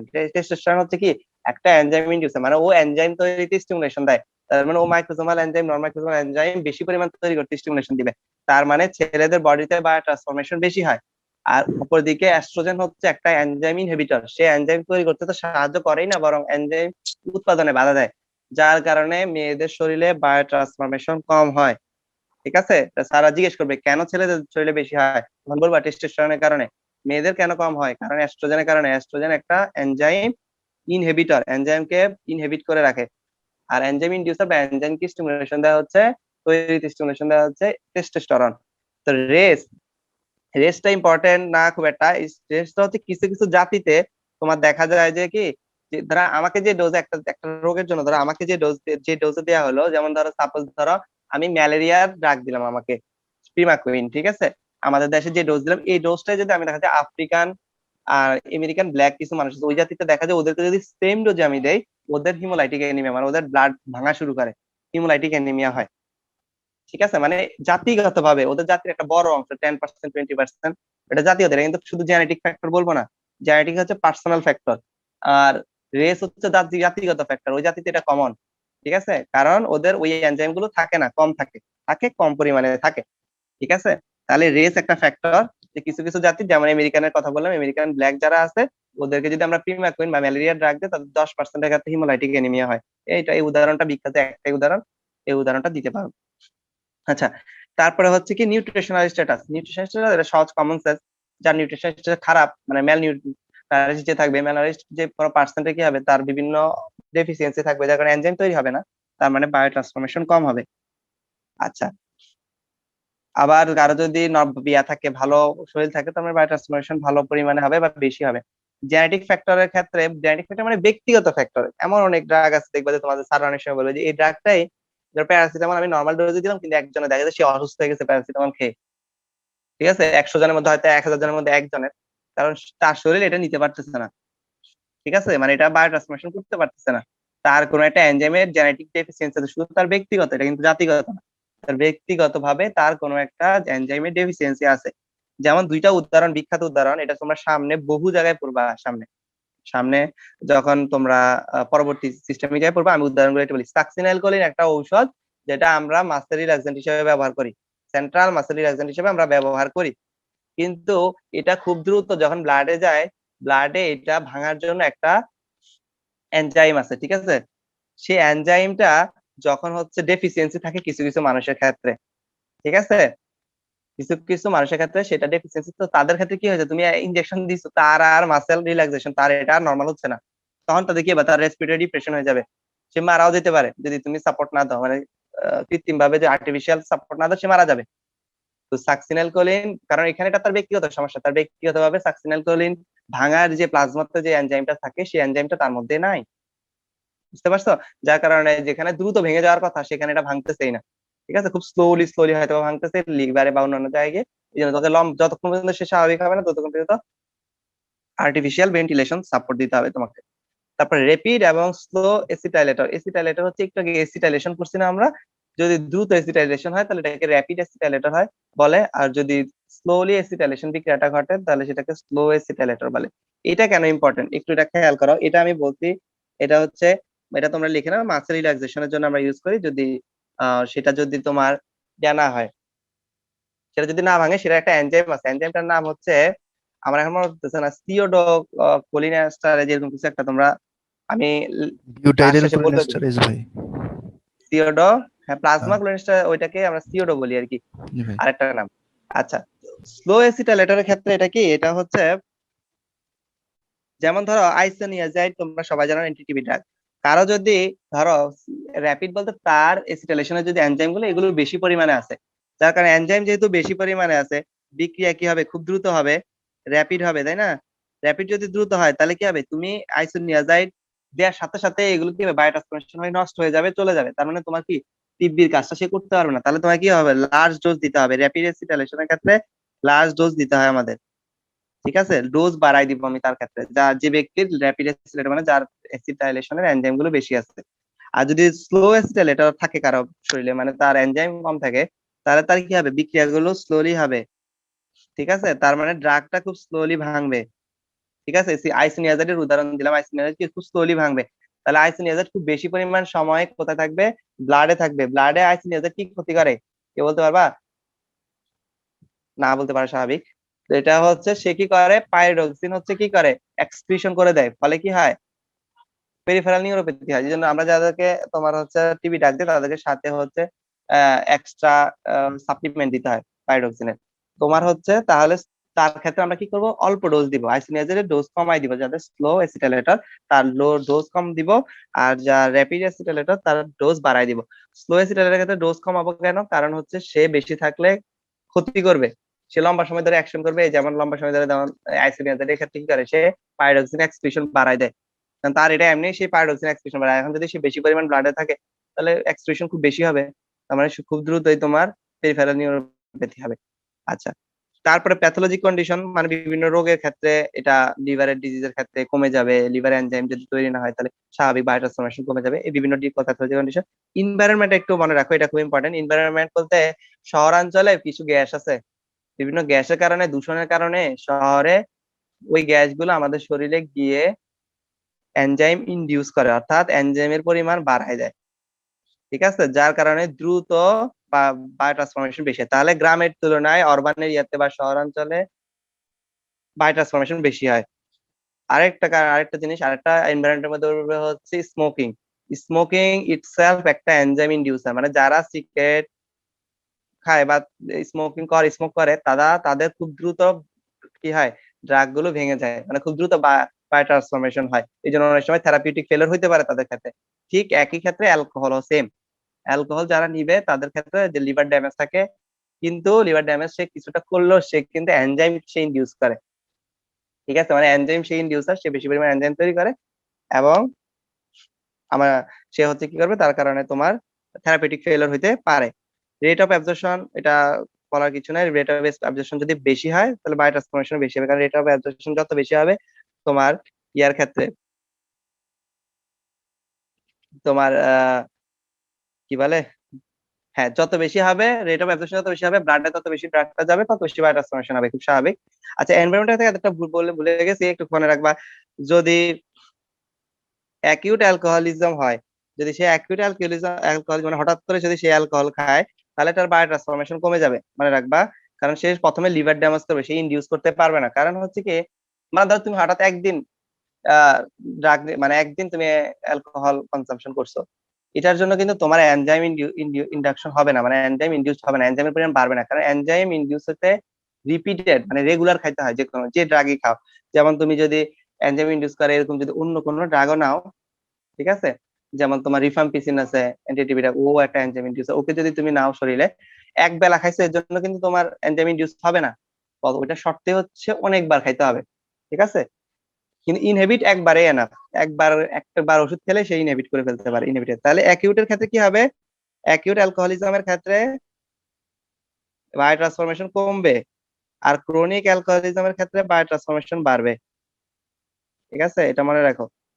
ক্রনিক অ্যালকোহলিজমের ক্ষেত্রে বায়োট্রান্সফরমেশন বাড়বে, অ্যাকিউটের ক্ষেত্রে কমবে। অ্যাকিউটের ক্ষেত্রে কমবে কেন, এটা তো বললাম, কারণ সে লিভার ড্যামেজ করবে কিন্তু সে হচ্ছে এনজাইমকে ইনডিউস করতে পারবে না, কিন্তু ক্রনিকের লিভার ড্যামেজ করলেও সে এনজাইমকে সে ইন্ডাকশন করতে পারবে। তারপর প্রোটিন বাইন্ডিং, যদি প্রোটিন বাইন্ড বেশি করে বায়োট্রান্সফরমেশন কি বেশি হবে না কম হবে, তোমরা নিজেরাই বলো। প্লাজমা প্রোটিন বাইন্ড বেশি হলে বায়োট্রান্সফরমেশন বেশি হবে না কম হবে? কম হবে। কম হবে। কমে যাবে। হ্যাঁ, কমে যাবে, কারণ ফ্রি ড্রাগ তো কম, তার মানে কমে যাবে। আচ্ছা, সার্কাডিয়ান রিদম মানে আমাদের দিনের বিভিন্ন ভেরিয়েশনে আসলে আমাদের এনজাইমেরও আপ ডাউন করে, সেই অনুযায়ী আর কি, এটা ইম্পর্টেন্ট না। এনজাইম ইন্ডাকশন আর ইনহিবিশন এটা আমরা সামনে পড়বো। সেটা হচ্ছে এনজাইম ইন্ডাকশন মানে তো বললাম যেসব ড্রাগ এনজাইম তৈরিতে স্টিমুলেশন দেয়, আর ইনহিবিশন যেগুলো করে, যে এনজাইম ইন্ডাকশন যদি কোনো ড্রাগ দেয় তাহলে অন্য ড্রাগের কি হবে, বায়োট্রান্সফরমেশন দ্রুত হবে, ঠিক আছে, দ্রুত হবে এবং সে দ্রুত বের হয়ে যাবে। আর যদি কোনো ইনহিবিটর থাকে, কোনো ড্রাগ নিচ্ছে তুমি একই সাথে নর্মাল কোনো ড্রাগের সাথে, তাহলে কি হবে, ওই ড্রাগের লম্বা সময় ধরে সে অ্যাকশন করবে, এটাই হচ্ছে বায়োট্রান্সফরমেশন। আচ্ছা, এন্টার হেপাটিক সার্কুলেশন, এটা তোমরা সবাই অ্যানাটমিতে পড়ছো, ফিজিওলজিতে মনে ছিল, এটা আমার মনে পড়ে। এন্টার হেপাটিক সার্কুলেশন হচ্ছে, তো এটা তোমরা সবাই জানো। মেইনলি আমি তোমাদের একটা উদাহরণ দিয়ে বলি, যে ধরো কোনো একটা ড্রাগের গ্লুকুরোনাইজেশন হলো, তখন সে কি বাইলের মাধ্যমে এক্সক্রিশন হবে, এটা খুব স্বাভাবিক। অ্যালবুমিন কি বলে, বিলিরুবিনও কিন্তু এভাবে এক্সক্রিশন হয়। বাইরের মাধ্যমে সে কোথায় গেল, গাটে গেল, গাটে যাওয়ার পর সেখানে যে মাইক্রোফ্লোরা গুলো আছে সেগুলো গ্লুকুরোনাইডেজ এনজাইম তৈরি করে, যেটা কি করে, ড্রাগ থেকে গ্লুকুরোনিক অ্যাসিডকে আলাদা করে দেয়, বুঝতে পারছো? তার মানে সে আবার অ্যাক্টিভ ড্রাগ হয়ে গেছে না। দেখো, গ্লুকুরোনাইজেশনের কারণে সেই ইনঅ্যাক্টিভ ড্রাগ হয়ে বাইলের সাথে সাথে আসছে। এখন আবার গ্লুকুরোনাইডেজ এনজাইমের মাধ্যমে, যেটা মাইক্রোফ্লোরা মানে হচ্ছে ব্যাকটেরিয়া গুলো হচ্ছে তৈরি করে, সেগুলোর মাধ্যমে আবার কি করলো, সে ড্রাগ থেকে গ্লুকুরোনিক অ্যাসিড হচ্ছে কি করে আলাদা করে দেয়। গ্লুকুরোনিক অ্যাসিড যখন আলাদা করে দেয় তখন ড্রাগটা ফ্রি হয়ে যায়, সে আবার অ্যাবজর্পশন হবে, অ্যাবজর্পশন হয় সে আবার লিভারে ফেরত যাবে। বুঝতে পারছো? এটা হচ্ছে এন্টারহেপাটিক সার্কুলেশন। এন্টারহেপাটিক সার্কুলেশনের ইম্পর্টেন্সটা খুব ইম্পর্টেন্ট, একটু খেয়াল করো। কিছু কিছু ড্রাগ, যেসব ড্রাগের এন্টারহেপাটিক সার্কুলেশন হবে, তাহলে তার তার লাইফ মানে ডিউরেশন কি বাড়বে না কমবে বলো তো? বাড়বে। পারবে, কারণ সেম জিনিস ঘুরে ঘুরে আসতেছে। হ্যাঁ, তার মানে কি ডোজ খুব কম দিলেই হবে আমাদের, মানে প্রতি বেলা বেলা ডোজ দেওয়ার দরকার নাই, দিনে একটা দিলেই হবে হয়তো। ঠিক আছে। এছাড়া আর একটা জিনিস আছে, এই জন্য যেমন একটা তোমাকে বলি, এন্টারহেপাটিক সার্কুলেশনের কয়েকটা বিখ্যাত ড্রাগের নাম বলি, যেগুলো পরীক্ষা জিজ্ঞেস করবে, কয়েকটা বলো যেগুলো যায়। একটা হচ্ছে ওসিপি, মানে ওরাল কন্ট্রাসেপ্টিভ পিল, এটা মাস্ট বলতে হবে। প্রথমে এটা বলবা, সেকেন্ড বলবা টেট্রাসাইক্লিন। যখন বলবা টেট্রাসাইক্লিন বলবা, যে তখন বলবে টেট্রাসাইক্লিন, এই যে টেট্রাসাইক্লিনের হেপাটিক সার্কুলেশন হয়, এটার উপকারিতা কি, এটার উপকার দিক কি, মানে এটা কেন, এটার ইম্পর্টেন্স কেন।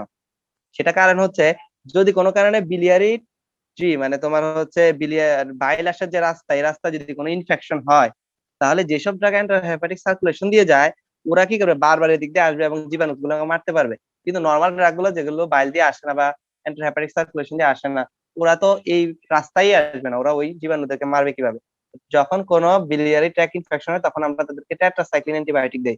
মানে রাখবা, টেট্রাসাইক্লিন অ্যান্টিবায়োটিক আমরা দেই। এটা দেই কেন? কারণ এই ড্রাগটাই অ্যান্টারহেপাটিক, মানে তোমার অ্যান্টিবায়োটিকের মধ্যে অ্যান্টারহেপাটিক সার্কুলেশন দিয়ে যায়। এই জন্য ডিসেন্ট্রি বা হচ্ছে যে কোনো বিলিয়ারি ইনফেকশনে আমরা টেট্রাসাইক্লিন দেই। আর আর এটার কারণে মাঝে মাঝে টক্সিসিটিও হতে পারে। ঠিক আছে। আমার ওই তিনটা পয়েন্টের মধ্যে এই দুইটা বলবা। প্রথমত হচ্ছে ডিউরেশন অফ অ্যাকশন সে বাড়ায়, ঠিক আছে, যার কারণে লেস ফ্রিকোয়েন্ট ডোজিং, মানে খুব কম, খুব বেশি বাদ দেওয়া লাগে না, দিনে একবার দুইবার দিলেই হয়। তারপরে টেট্রাসাইক্লিন, এটা মনে রাখবা, টেট্রাসাইক্লিন ইনফেকশনের জন্য দেয়। এটা খুব ইম্পর্টেন্ট প্রশ্ন, সারা ধরে। আচ্ছা, কারণ এই ট্র্যাক্টের মাধ্যমে, বিলিয়ারি ট্র্যাক্টের মাধ্যমে, বাইল ট্র্যাক্ট, এই ট্র্যাক্টের মধ্যে ইনফেকশন হলেই আমরা হচ্ছে আসলে টেট্রাসাইক্লিনটা দিই, এটা মনে রাখলে হবে। আচ্ছা, তো এনজাইম ইন্ডাকশন, এটা একটা ইম্পর্টেন্ট টপিক। এনজাইম ইন্ডাকশনে তো আমি বললামই, যেসব ড্রাগ কি করে, তোমার মাইক্রোজোমাল যে আচ্ছা, এটা তোমাদের ওই সময় বলি না। মাইক্রোজোমাল এনজাইমের একটা বৈশিষ্ট্য দেখো, মাইক্রোজোমাল এনজাইম আছে, নন মাইক্রোজোমাল এনজাইম। একমাত্র মাইক্রোজোমাল এনজাইম গুলো ইনডিউস হয়, মানে ওরাই একমাত্র উৎপাদনে বাড়তে পারে, নন মাইক্রোজোমাল এনজাইমকে কেউ চেঞ্জ করতে পারে না। তাহলে পরীক্ষা তুমি যদি কোন ড্রাগ গুলো ইনডিউসেবল, মানে কোন এনজাইম গুলো ইনডিউসেবল, সেটা হচ্ছে মাইক্রোজোমাল এনজাইম। এক কথা বলে দিবা, কোন ড্রাগ গুলো, কোন এনজাইম গুলো ইনডিউসেবল, সেগুলো হচ্ছে মাইক্রোজোমাল এনজাইম। আর কোনগুলো নন ইনডিউসেবল, সেটা হচ্ছে নন মাইক্রোজোমাল এনজাইম। তাহলে এখন দেখো, এনজাইম ইন্ডাকশনের ক্ষেত্রে প্রথম শর্ত রিপিটেড অ্যাডমিনিস্ট্রেশন হতে হবে। এক অ্যাডমিনিস্ট্রেশনে কখনো এনজাইম ইন্ডাকশন হবে না, এই যেটা একটু আগে তোমাদেরকে বলছি, ওয়ান অ্যাডমিনিস্ট্রেশনে কখনো হবে না। এই কারণে অ্যালকোহলিজমে কিছু হয় না, মানে কমে যায় কিন্তু বাড়ে না, ইন্ডাকশন হয় না কি। রিপিটেড অ্যাডমিনিস্ট্রেশন, যে কিছু ড্রাগে রিপিটেড অ্যাডমিনিস্ট্রেশন করলে কি হয়, তারা মাইক্রোজোমাল এনজাইমের সিনথেসিস বাড়িয়ে দেয়। ঠিক আছে, এটাকে আমরা এনজাইম ইন্ডাকশন বলি। এটার কোনো বইতে আসলে ডেফিনেশন নাই, গাইডের যে ডেফিনেশনটা আমরা সবাই বলছি, এটা বললে না, বুঝিয়ে বলতে পারলাম, এটা স্যারদের বুঝিয়ে বললে হবে। স্যার অনেক সময় জিজ্ঞেস করবে যে এনজাইম ইন্ডাকশন কি, তোমরা যদি তোমার মুখস্থ নাও থাকে তুমি বলবা, বাংলা ভাষায় বুঝাই দিবা, স্যাররা দেখবা যে খুশি হবে। এখন এনজাইম ইন্ডাকশনের সুবিধা আর অসুবিধাটা কি, আমি সুবিধা অসুবিধা আর একটা প্রবলেম লিখছি। ঠিক আছে, অসুবিধা ইংরেজি কি আমার মাথায় আসতেছিল না, তোমরা একটু আমাকে বলো, আমার এখনো মাথায় কেন জানি আসতেছে না। Advantage, disadvantage. ডিসঅ্যাডভান্টেজ, হ্যাঁ হ্যাঁ, এই তো আমার মাথায় আসতেছিল না সাইট, আমি এটা তো আমি জানি, কিন্তু এটা মানে এটা সুবিধা অসুবিধা মানে মানে ইংরেজিটা আমি খুঁজে পাইতেছিলাম না, মাথা কাজ করতেছিল না, এখনো আসেনি, তোমরা বলার পরে মনে পড়লো। আচ্ছা, তো ডিসঅ্যাডভান্টেজ কি, এটা থেরাপিউটিক ফেলিওর করতে পারে। যেমন ধরো আমি তোমাকে একটা উদাহরণ দেই, ধরো তুমি রিফাম্পিসিন খেলা, মানে তার টিবি, একটা মেয়ে মহিলার টিবি হলো, ঠিক আছে, তাকে রিফাম্পিসিন ওষুধ তাকে খেতে হবে, তাই না? তো তাকে তুমি হচ্ছে রিফাম্পিসিন ওষুধ দিলা। এখন সে তো ধরো তার বয়স কম, 20 বছর 25 বছর, নিউলি ম্যারিড, বা হচ্ছে 30 বছর, অধিকাংশ মানুষই পিল খায়, মানে ওরাল কন্ট্রাসেপটিভ পিল নেয়। তাকে কন্ট্রাসেপটিভ পিলও নিলা, তুমি ডাক্তার দুইটাই দিলা, ঠিক আছে। পরে কি হলো, 2 দিন পরে সে কনসিভ করলো, তার পেটে বাচ্চা চলে আসলো, সে এসে বলবে যে আপনি কি ওষুধ, আপনি কি ওরাল কন্ট্রাসেপটিভ পিল দিলেন, তারপর তো আমার লাভ হলো না, বাচ্চা তো হয়ে গেল। যেখানে ওরাল কন্ট্রাসেপটিভ পিল, তোমাকে মনে রাখতে হবে কেন ফিজিক্যাল ফেলিয়ার হয়েছে, কারণ যখন তুমি ওরাল কন্ট্রাসেপটিভ পিলের সাথে রিফাম্পিসিন দিছো, তখন কি হবে, রিফাম্পিসিন একটা এনজাইম ইনডিউসার, সে হচ্ছে একটা ইনডিউসার এনজাইম অর্থাৎ ইন্ডাকশন করে। সে এনজাইম ইন্ডাকশন করছে, সে ওসিপি কে কি করছে, দ্রুত বায়োট্রান্সফরমেশনের মধ্যে বের করে দিচ্ছে, এটা কাজই করতে পারে না শরীরে, তাহলে থেরাপিউটিক ফেল তো হবেই। তাহলে তুমি যদি ধরো এখন তোমার কাছে কোনো মহিলা আসলো টিবি, তাকে তুমি কি বলবা যে টিবি ড্রাগ খাই, তুমি যখন ধরো গাইনোকোলজিস্ট তোমাকে আসলো, সে আসলো যে কিভাবে পরিবার পরিকল্পনা এখন সে কিভাবে নিবে, তাকে ভুলেও কখনো ওসিপি দিবা না, কারণ তার রিফাম্পিসিন তো মাস্ট খাইতেই হবে, কারণ ওইটা খুব এসেনশিয়াল। তুমি তাকে তখন কোনো ওরাল কন্ট্রাসেপটিভ পিল দিবা না, ঠিক আছে? তোমরা ওকে তখন হচ্ছে প্রোটেক্টিভ মানে ইয়াটা দিবা, বেরিয়ার মেথড ব্যবহার করতে বলবা। আচ্ছা, তারপরে টক্সিসিটি হইতে পারে, যে হঠাৎ করে বেশি পরিমাণ ড্রাগ যখন প্রচুর পরিমাণে বায়োট্রান্সফরমেশন হচ্ছে, তার মেটাবোলাইট টক্সিক মেটাবোলাইটের পরিমাণ তো যেসব ক্ষেত্রে টক্সিক মেটাবোলাইট তৈরি হয়, তাহলে বেশি পরিমাণ টক্সিক মেটাবোলাইট তৈরি হতে পারে, ঠিক আছে?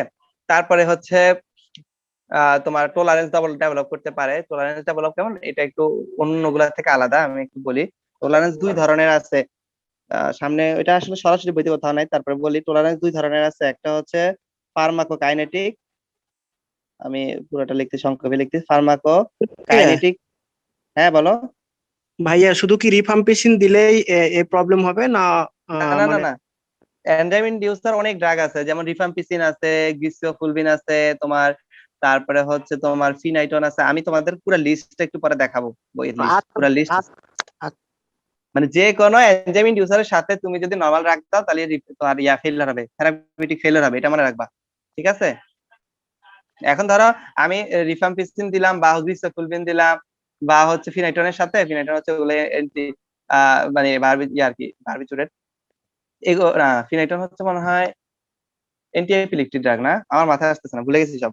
আচ্ছা যাই হোক, যে এই যে ড্রাগ গুলো যখন তুমি দিবা, এটার সাথে ধরো তুমি ওসিপি দাও কিংবা ওয়ারফেরিন দাও, ওয়ারফেরিন দিও, তারও থেরাপিউটিক ফেলিয়ার হবে, দেখা যায় তার ঠিক কোয়াগুলেশন হয়ে গেছে, ওয়ারফেরিন কোনো কাজ করে নাই, ঠিক আছে? বা নর্মাল যে কোনো ড্রাগ দিলে ফেলিয়ার হবে। তুমি জাস্ট হচ্ছে মনে রাখবা কে কে ইনডিউসার, ইনডিউসারের সাথে কাউকে দেখলেই তুমি লিখে দিবা যে থেরাপিউটিক ফেলিয়ার। থেরাপিউটিক ফেলিয়ার এখন বলে যে কি থেরাপিউটিক ফেলিয়ার হবে, এখন ওসিপির ক্ষেত্রে তুমি তো জানো ওসিপির কাজ হচ্ছে কন্ট্রাসেপশন, তাহলে কন্ট্রাসেপটিভ ফেলিয়ার হবে।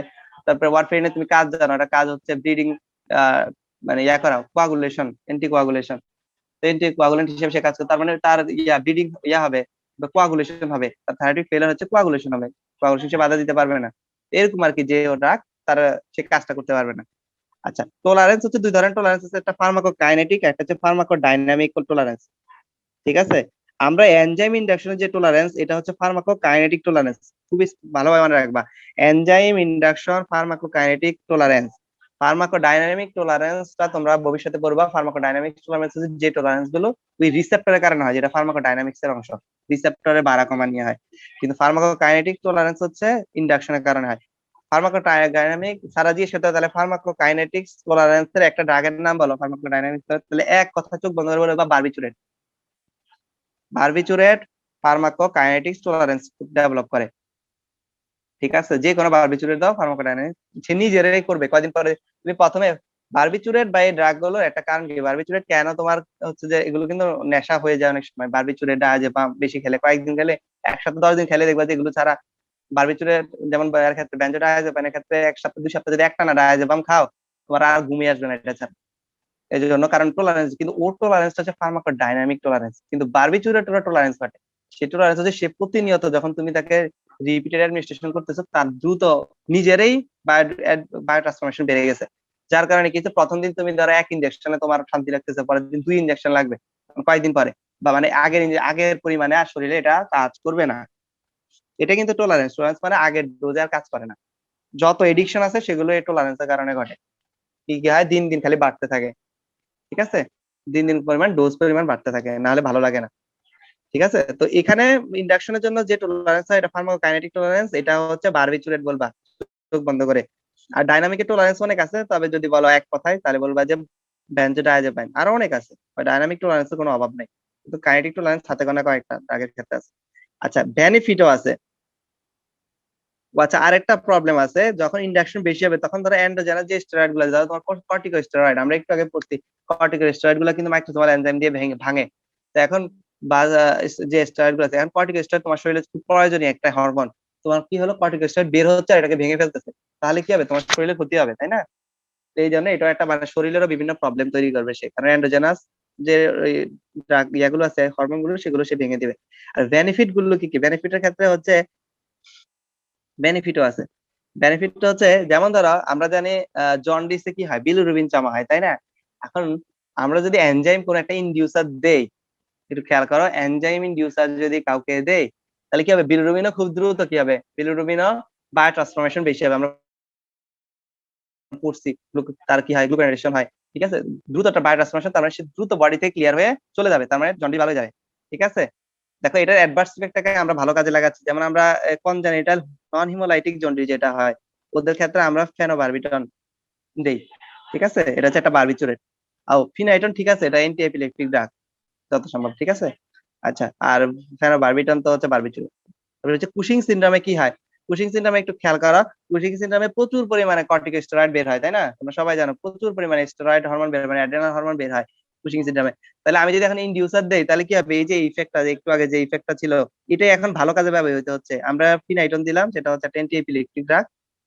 তো এটা দিলে কি হবে, ওই এমনিতেই অটোমেটিক খুব দ্রুত এন্ডোজেনাস হরমোন গুলোকে সে ভেঙে ফেলবে, ফলে কুশিং সিনড্রোম ভালো হয়ে যাবে, ঠিক আছে? এছাড়া ক্রনিক পয়জনিং এর ক্ষেত্রে আমরা দিব, যাতে হচ্ছে কি দ্রুত এগুলোকে বডি থেকে বের করে দিতে পারে, বুঝতে পারছো, বায়ো ট্রান্সফরমেশনের মাধ্যমে। আর কিছু লিভার ডিজিজের ক্ষেত্রে আমরা দিব, যেমন লিভার ডিজিজ গুলোর ক্ষেত্রে কি হয়, অনেক সময় এনজাইম উৎপাদন কমে যায়, এনজাইম উৎপাদন কমে গেলে তো ড্রাগ গুলো শরীরে কাজ করবে না, আর বের হতে পারবে না, বিষ টক্সিসিটি তৈরি করবে। তখন আমরা ইন্ডাকশন দিব, এরকম কোন এনজাইম ইনডিউসার দিব, ফলে কি হবে, বাধ্য মানে জোর করে ঠেলে ঠেলে তুমি হচ্ছে এনজাইম তৈরি করবে তাকে দিয়ে আর কি, ব্যাপারটা সেরকম। আচ্ছা, এই যে এখানে একটা লিস্ট আছে, শুধুমাত্র নামগুলো মনে রাখবা। তুমি চাইলে অন্য কিছু মনে রাখতে পারো, কিন্তু শুধুমাত্র নামগুলো মনে রাখবা। কি কি দেখো, বেনজোডায়াজেপাইন মনে রাখবা, কয়েকটা মাস মনে রাখবা, বেনজোডায়াজেপাইন মনে রাখবা, কার্বামাজেপাইন এটাও মনে রাখবা, এটা হচ্ছে একটা অ্যান্টি ড্রাগ। শুধু আমি যদি তোমাকে সহজে বলি, এখানে অনেক নাম আছে, কয়েকটা সহজ কথা বলে দেই। যত শুধুমাত্র গ্রিসিওফুলভিন এবং রিফাম্পিসিন এই দুইটা ছাড়া যত এন্টি মাইক্রোবিয়াল এজেন্ট আছে, মানে অ্যান্টিবায়োটিক বলো, এন্টি এমিবিক বলো, এন্টি তোমার কি ফাঙ্গাল বলো, যত ওষুধ আছে সবগুলো ইনহেবিটর। শুধুমাত্র রিফাম্পিসিন আর গ্রিসিওফুলভিন এই দুইটা হচ্ছে ইনডিউসার, এটা মনে রাখবা। যত আছে অ্যান্টি এপিলেপটিক ড্রাগ আছে সবগুলো, এই দেখো এটা, তারপর ফিনাইটন থেকে শুরু যত এপিলেপটিক ড্রাগ আছে তোমাদের বইতে তোমরা পাবা, যত এপিলেপটিক ড্রাগ আছে সবগুলোই হচ্ছে এনজাইম ইনডিউসার, শুধুমাত্র একটা ছাড়া, সেটা হচ্ছে সোডিয়াম ভ্যালপ্রুয়েট, ঠিক আছে? ওই একটা ওষুধ ছাড়া বাকি যত অ্যান্টিএপিলেপটিক ড্রাগ আছে সবগুলোই হচ্ছে এনজাইম ইনডিউসার।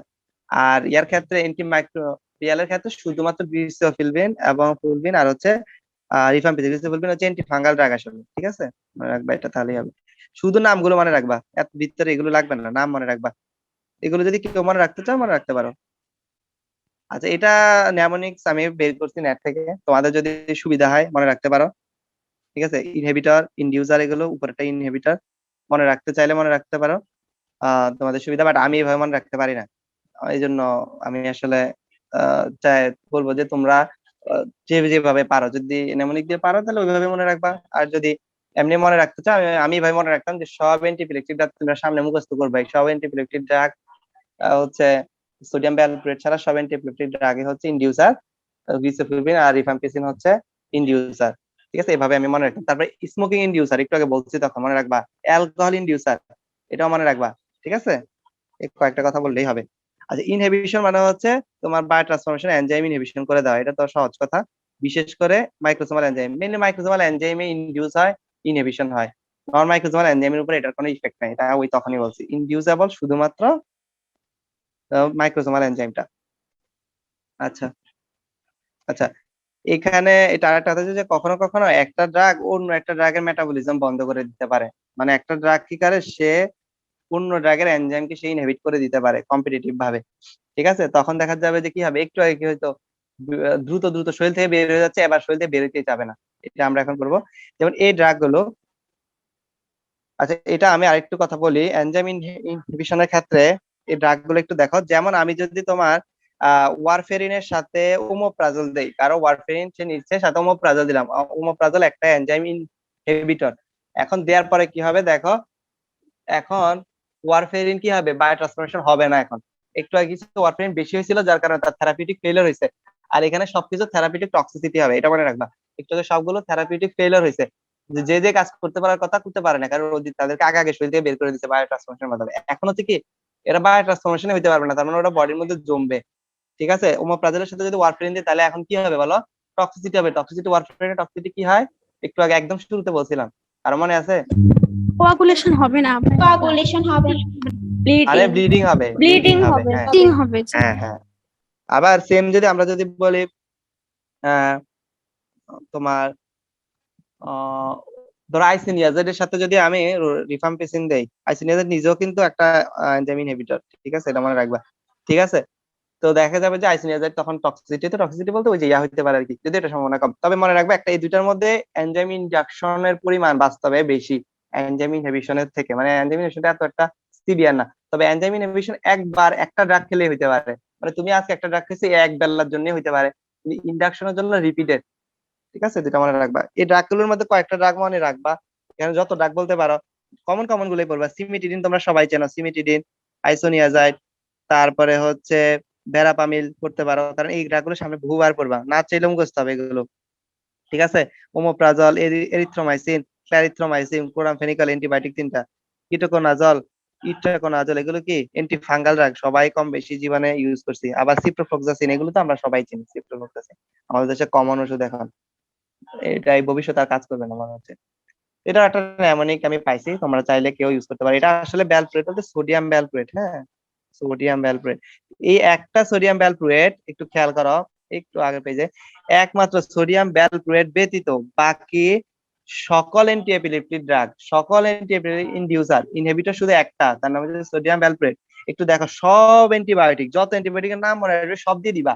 যখন তোমার ইনহিবিটর পরীক্ষায় রিটেনে আসে, ভাইভাতে দিয়ে সকল অ্যান্টিবায়োটিকের নাম বলবে এক্সেপ্ট রিফাম্পিসিন, গ্লিসোফুলমিন, অ্যান্টিবায়োটিক বা অ্যান্টিমাইক্রোবিয়াল, সকল অ্যান্টিমাইক্রোবিয়ালের নাম বলবা, শুধু গ্লিসোফুলমিন বলবা না, যেটা অ্যান্টিফাঙ্গাল, আর রিফাম্পিসিনের নাম বলবা না, ওই যেটা ইনডিউসার। বাকি সব এইগুলোর নাম মনে রাখলে তো তোমার অনেকগুলো 10, 5, 7, 7-8টা হয়ে যাবে। ঠিক আছে, আর কি লাগে? ঠিক আছে, তারপরে গ্যাস্ট্রিকের ওষুধ, এই যে সিমেটিডিন একটা গ্যাস্ট্রিকের ওষুধ, ওমোপ্রাজল একটা গ্যাস্ট্রিকের ওষুধ, মনে রাখবা এইভাবে। ঠিক আছে, আচ্ছা আচ্ছা, এখন তোমাদের কোনো প্রশ্ন থাকলে প্রশ্ন করো। তোমাদের আরেকটা টপিক এক্সট্রিশনটা বাদ আছে, সেটা আমি সুযোগ পেলে তোমাদেরকে পড়াই দিব নেক্সটে, অথবা ফার্মাকোডাইনামিক্স এর সাথে তোমাদেরকে পড়াই দিবে যে পড়াবে। তোমাদের প্রশ্ন থাকলে আমাকে বলো এখন। তোমরা আসো? হ্যালো, জি ভাই আছি। জি ভাইয়া। জি ভাইয়া। তোমাদের কোনো প্রশ্ন আছে? ভাইয়া, এই যে মাত্র যে কথাটা বললেন সোডিয়াম ভালপোরেট, যে যেভাবে মনে রাখছেন আর কি, ওটা যদি আরেকবার বলতেন তাহলে ভালো হতো, যে সকল অ্যান্টি এপিলেপটিক ড্রাগ গুলো, হ্যাঁ, এটা যদি আরেকবার সেটা বলতেন। হচ্ছে যত এপিলেপটিক অ্যান্টি এপিলেপটিক ড্রাগ আছে, ঠিক আছে, সকল অ্যান্টি এপিলেপটিক ড্রাগ হচ্ছে ইনডিউসার, সকল অ্যান্টি এপিলেপটিক ড্রাগ হচ্ছে, অ্যান্টি এপিলেপটিক ড্রাগ হচ্ছে তোমার কি ইনডিউসার, মানে হচ্ছে এনজাইম ইনডিউসার, অর্থাৎ হচ্ছে এনজাইম ইন্ডাকশন করে, শুধুমাত্র শুধুমাত্র সোডিয়াম ভ্যালপ্রুয়েট ছাড়া। তার মানে এখন যদি তোমাকে এবারে সোডিয়াম তোমার এনজাইম ইনডিউসারের নামগুলো লেখো, তাহলে তুমি যত ইলেকট্রিক ড্রাগের নাম রাখো সবগুলো লিখে দিবা, শুধু একটা বাদ দিবা। ঠিক আছে, ভ্যালপ্রুয়েটটা বাদ দিবা, আর বাকি সবগুলোর নাম লিখবা যখন ইনডিউসারের নাম তোমাকে লিখতে বলবে। বুঝতে পারছো? জি আর ভাইয়া। যখন তোমার এই যে ইনহিবিটরের নাম বলবে, তুমি কি করবে, সকল অ্যান্টিবায়োটিক, যত antibiotic, anti fungal, anti amoebic drug আছে সবগুলোর নাম লিখবা except rifampicin and griseofulvin, except rifampicin, griseofulvin, এই দুইটা ড্রাগ ইনডিউসার।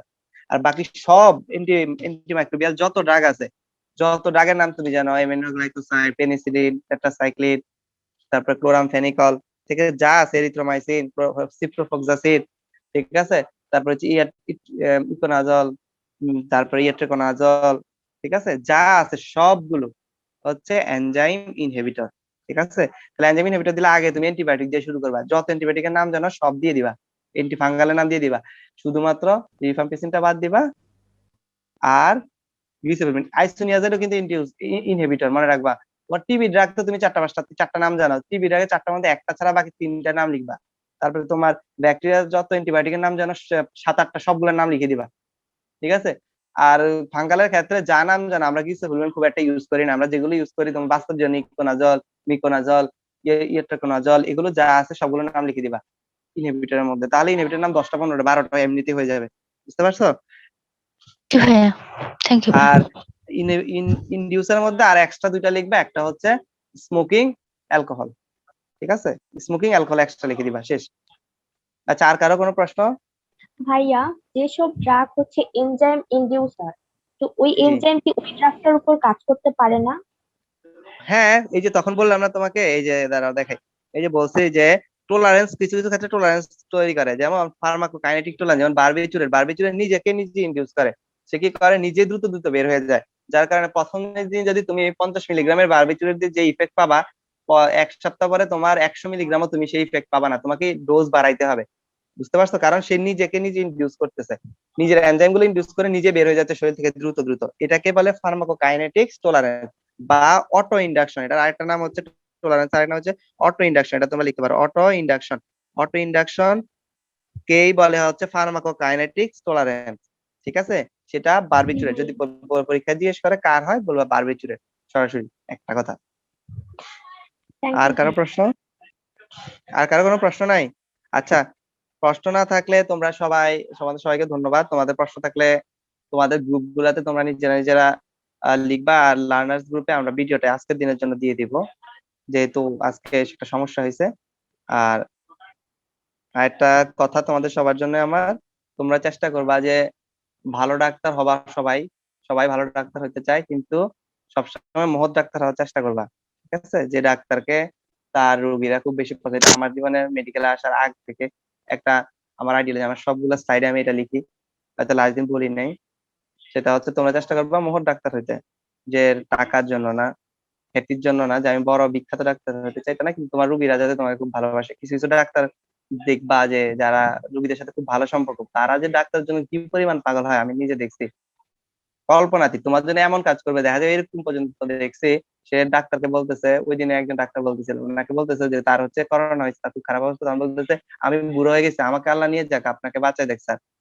হ্যাঁ, আমার হয়তো আপনাকে ছেড়ে দিত। মানে এই যে ইয়াগুলো, এটা কেন? কারণ হচ্ছে তোমাকে মোট ডাক্তার হইতে হবে। তারা অনেক কিছু বলবে, অনেক কিছু করবে, তুমি সহ্য করবা, দেখবা যে রেজাল্ট ভালো পাবা সবসময়। আচ্ছা, তোমাদের সবাইকে ধন্যবাদ। আজকের ক্লাস এখানে। তোমাদের কোনো প্রশ্ন থাকলে তোমরা গ্রুপে লিখতে পারবা। ঠিক আছে? আল্লাহ হাফেজ। আসসালামু আলাইকুম ভাইয়া। আসসালামু আলাইকুম ওয়ালাইকুম ভাইয়া। আসসালাম। আসসালামু আলাইকুম ভাইয়া।